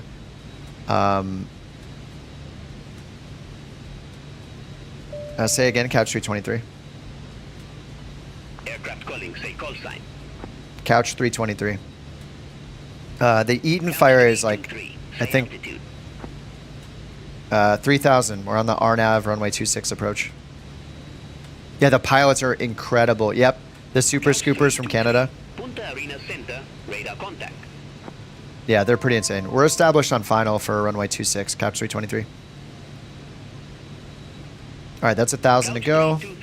Affirmative. All right, this should pass us to the tower. I don't know if it's towered. It might not be. Contact Williams Tower 118.5. Tower 118.5, couch 323, see ya. All right, 118.5. Williams Tower. All right, let's slow way down here.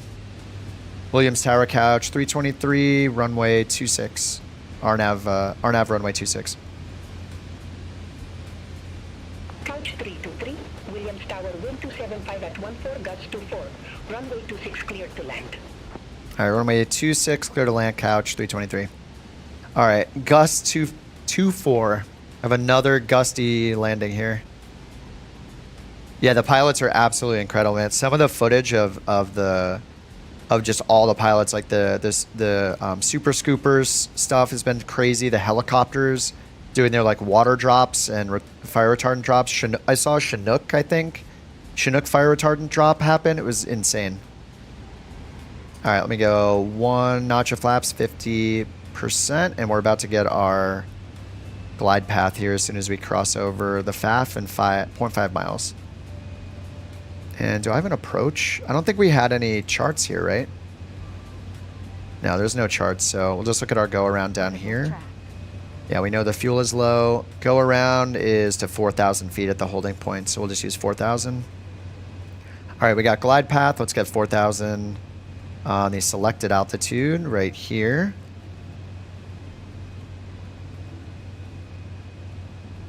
All right, go around altitude set. LNAV, VNAV, so we have some vertical guidance. Look at our crab right here. This is the runway. Oh, hold. Yeah, this would be a, I don't know, we're not at the max demonstrated crosswind, but it's probably still good to only use 50% flaps for this landing. Let's get the gear down. All right, we're crossing GZ045. 3.5 miles until the missed approach point. GP without an approach? I have an approach. We have an RNAV approach. But you get an advisory glide path even if you do a visual approach because the Garmin will calculate one for you. But this isn't an official approach. I don't have the charts, but the approach is in the database. So it's all loaded in here. It's an RNAV approach. Yeah, it's weird. I've been, sometimes I just don't have the charts available. Like, I don't know if it's a Microsoft problem or, I mean, it probably is because there's an instrument approach at the airport. You know, there's going to be a chart for it. So, yeah, it's a little weird.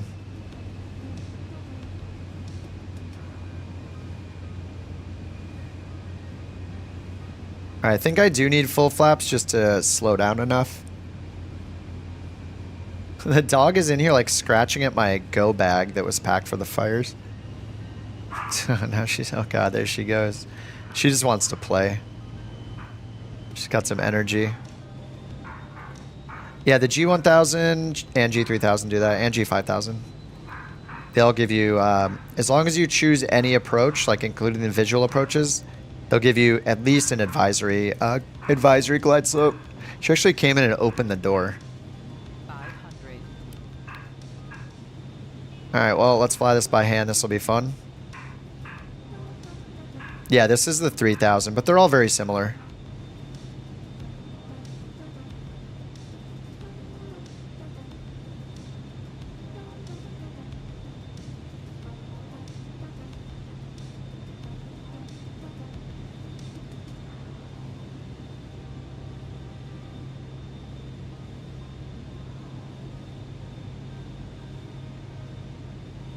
Alright, and I need to watch the flight path vector here. Get it over to the right. 500. 12 knot winds. Minimums. Alright, I'm going to turn off the flight director so we can see the flight path vector a little better.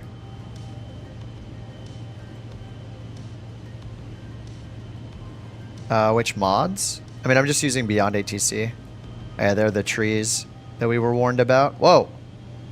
Suddenly there's a ship. Dude, that thing looks awesome.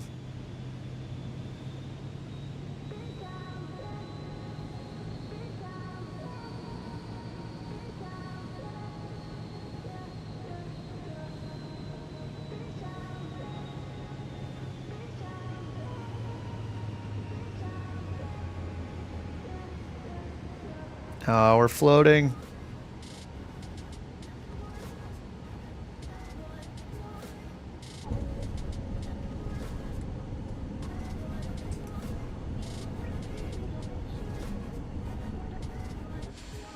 Couch 323. The heck's going on over there? There's a bunch of rocks in the driveway? What is that? Say again, couch 323. Couch 323. Exit next available taxiway. Alright, next available taxiway, couch 323.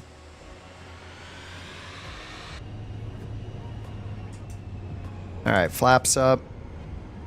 Get the probe heat off. Ooh, look at that RJ. Next available taxiway. Is that the taxiway?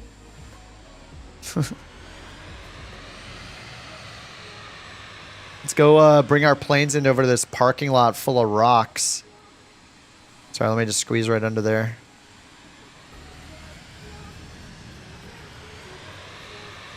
Alright, I guess that's the taxiway.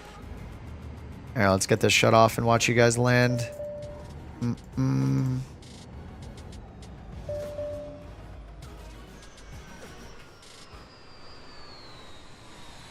Job finished. Oh, it says job finished. That's weird. Did it not detect all that Did it not detect all that time acceleration I did? Maybe it's just maybe they base it on not the route I entered, but just a direct to how long it would have taken me to just go directly to the airport. So then by following a flight plan, then maybe it oh, the Antonov! The Noodle! Noodle has arrived. When am I gonna stream next? Probably tomorrow night. I've been going pretty much every night. I work full time during the week, so I'll be on California evening time. Usually like 5:30 California time, PM. Oh, Rock's going around for another one? Looked like he was gonna stop just fine. A bunch of you guys are already parked over here too.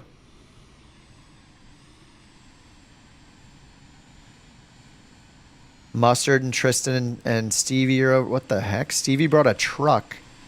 Wait, what? Stevie, what are you doing? What the heck? How is he just here standing next to a truck? Wait, is his plane in there?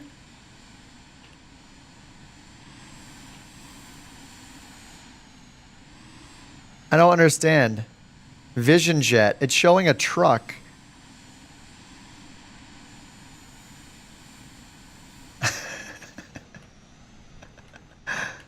I have no idea what's happening.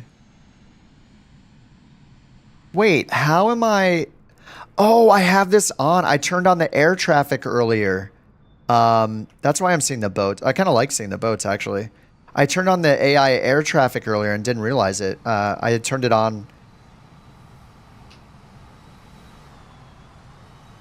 And, or I had it on when I was recording a video. All right, Cracker Jack's doing a go around too. He's siphoning gas, yeah. The new Vision Jet model, it's beautiful. Upgrade. I think that's all of us. Yeah, we're getting all these boats in though. That's pretty cool. They need the air traffic and boat traffic to be a separate setting because I want to see all the boats, and I don't want to see any of the planes because I have BeyondATC. I don't. Just things like that. I just don't know how they don't think that through. Like, if you're a flight simmer, you know people turn off the air traffic. People have been turning off the air traffic for, like, I don't know, a decade, right? Okay, not a decade, but... Since Flight Sim 2020 came out, people have been turning off the air traffic. Because nobody wants AI traffic when they're using, like, that sim or playing with multiplayer. Or they have just a lot of planes on screen that they don't want. So like I don't understand how those things get by where nobody was like, people turn off traffic and they're probably gonna want the boats because they're cool, and they're probably gonna want to see their friends' names but not see 1,000 names of boats when they're in any area that has a lot of boats. So it's just like, yeah, because the boats have names. Yeah, these are the boats of the names of the boats.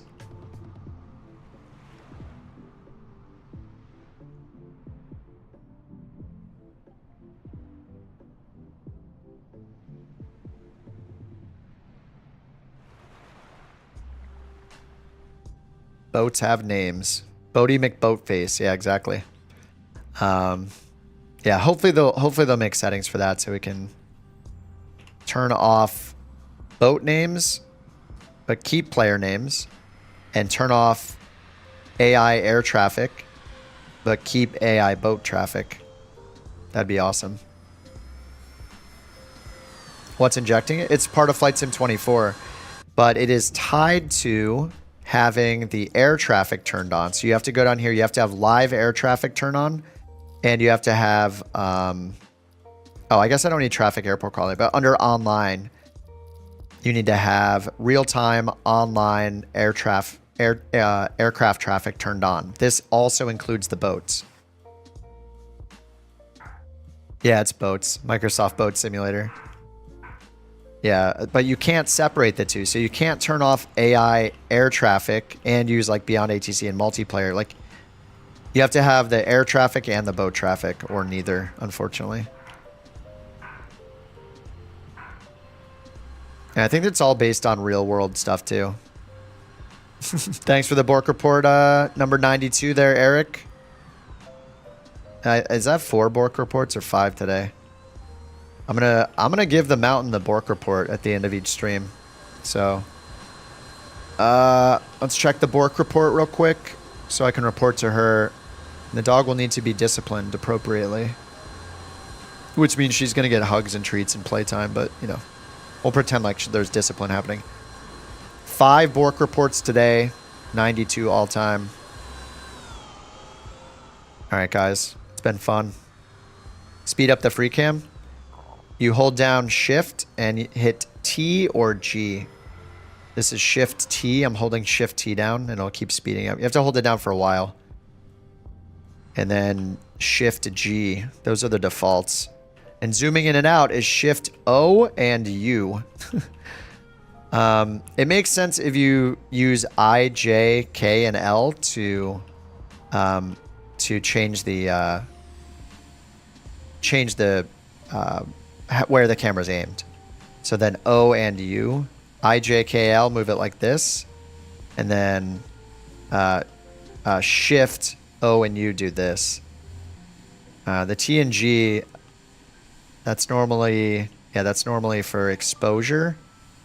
But shift T and G is for the movement speed. Yeah, I just looked these up in the control settings. Yeah, they were super windy, but that was fun. This is a cool spot too. We got one group over here where the actual parking is, and I'm way down here. I'm way down here hanging out at the end. The front of the bus over here. All right, guys, that was sweet. 2 flights done. I think I earned like 20,000 credits in OnAir. And which country are we even in? Argentina. Wait, are we in Argentina or are we in Chile? Or somewhere else? I believe we're in Argentina. It's hard. Oh no, I think we're in Chile. Yeah, we are. We're in Chile. Punta Arenas. I see it on the Google map here. If I pull up Google map, we are Google Maps. We're right here, which is like right over the border is right up here for Argentina. So we're south of that border. Yeah, we got to make it a little further south, I think. All right, guys, thanks for hanging out as always. Raccoon, thanks for the super chat earlier. Much appreciated, dude. All you guys, thanks for hanging out so long. Thanks for flying along. As always, I'll see you guys tomorrow probably. I'm going to get some delicious McDonald's in my mouth. It's cheat day. I mean, any day is cheat day, really, but yeah. We're going to get some delicious hamburgers. You can talk crap, but you know you like it. You know it's delicious. See you, Raccoon, Tristan, Ian, Deadly, Danger Noodle, Eric and Binky. See you, Raccoon. All right, guys. I'll see you guys tomorrow. Have a good night. Have a good day. Exclamation McDonald's. We will, Mr. Gray. Thanks a lot. Hopefully see you on the next stream. I'll be on, yeah, same time next night. Same time tomorrow night. All right, guys. See you. Peace. Bye-bye. Bye-bye.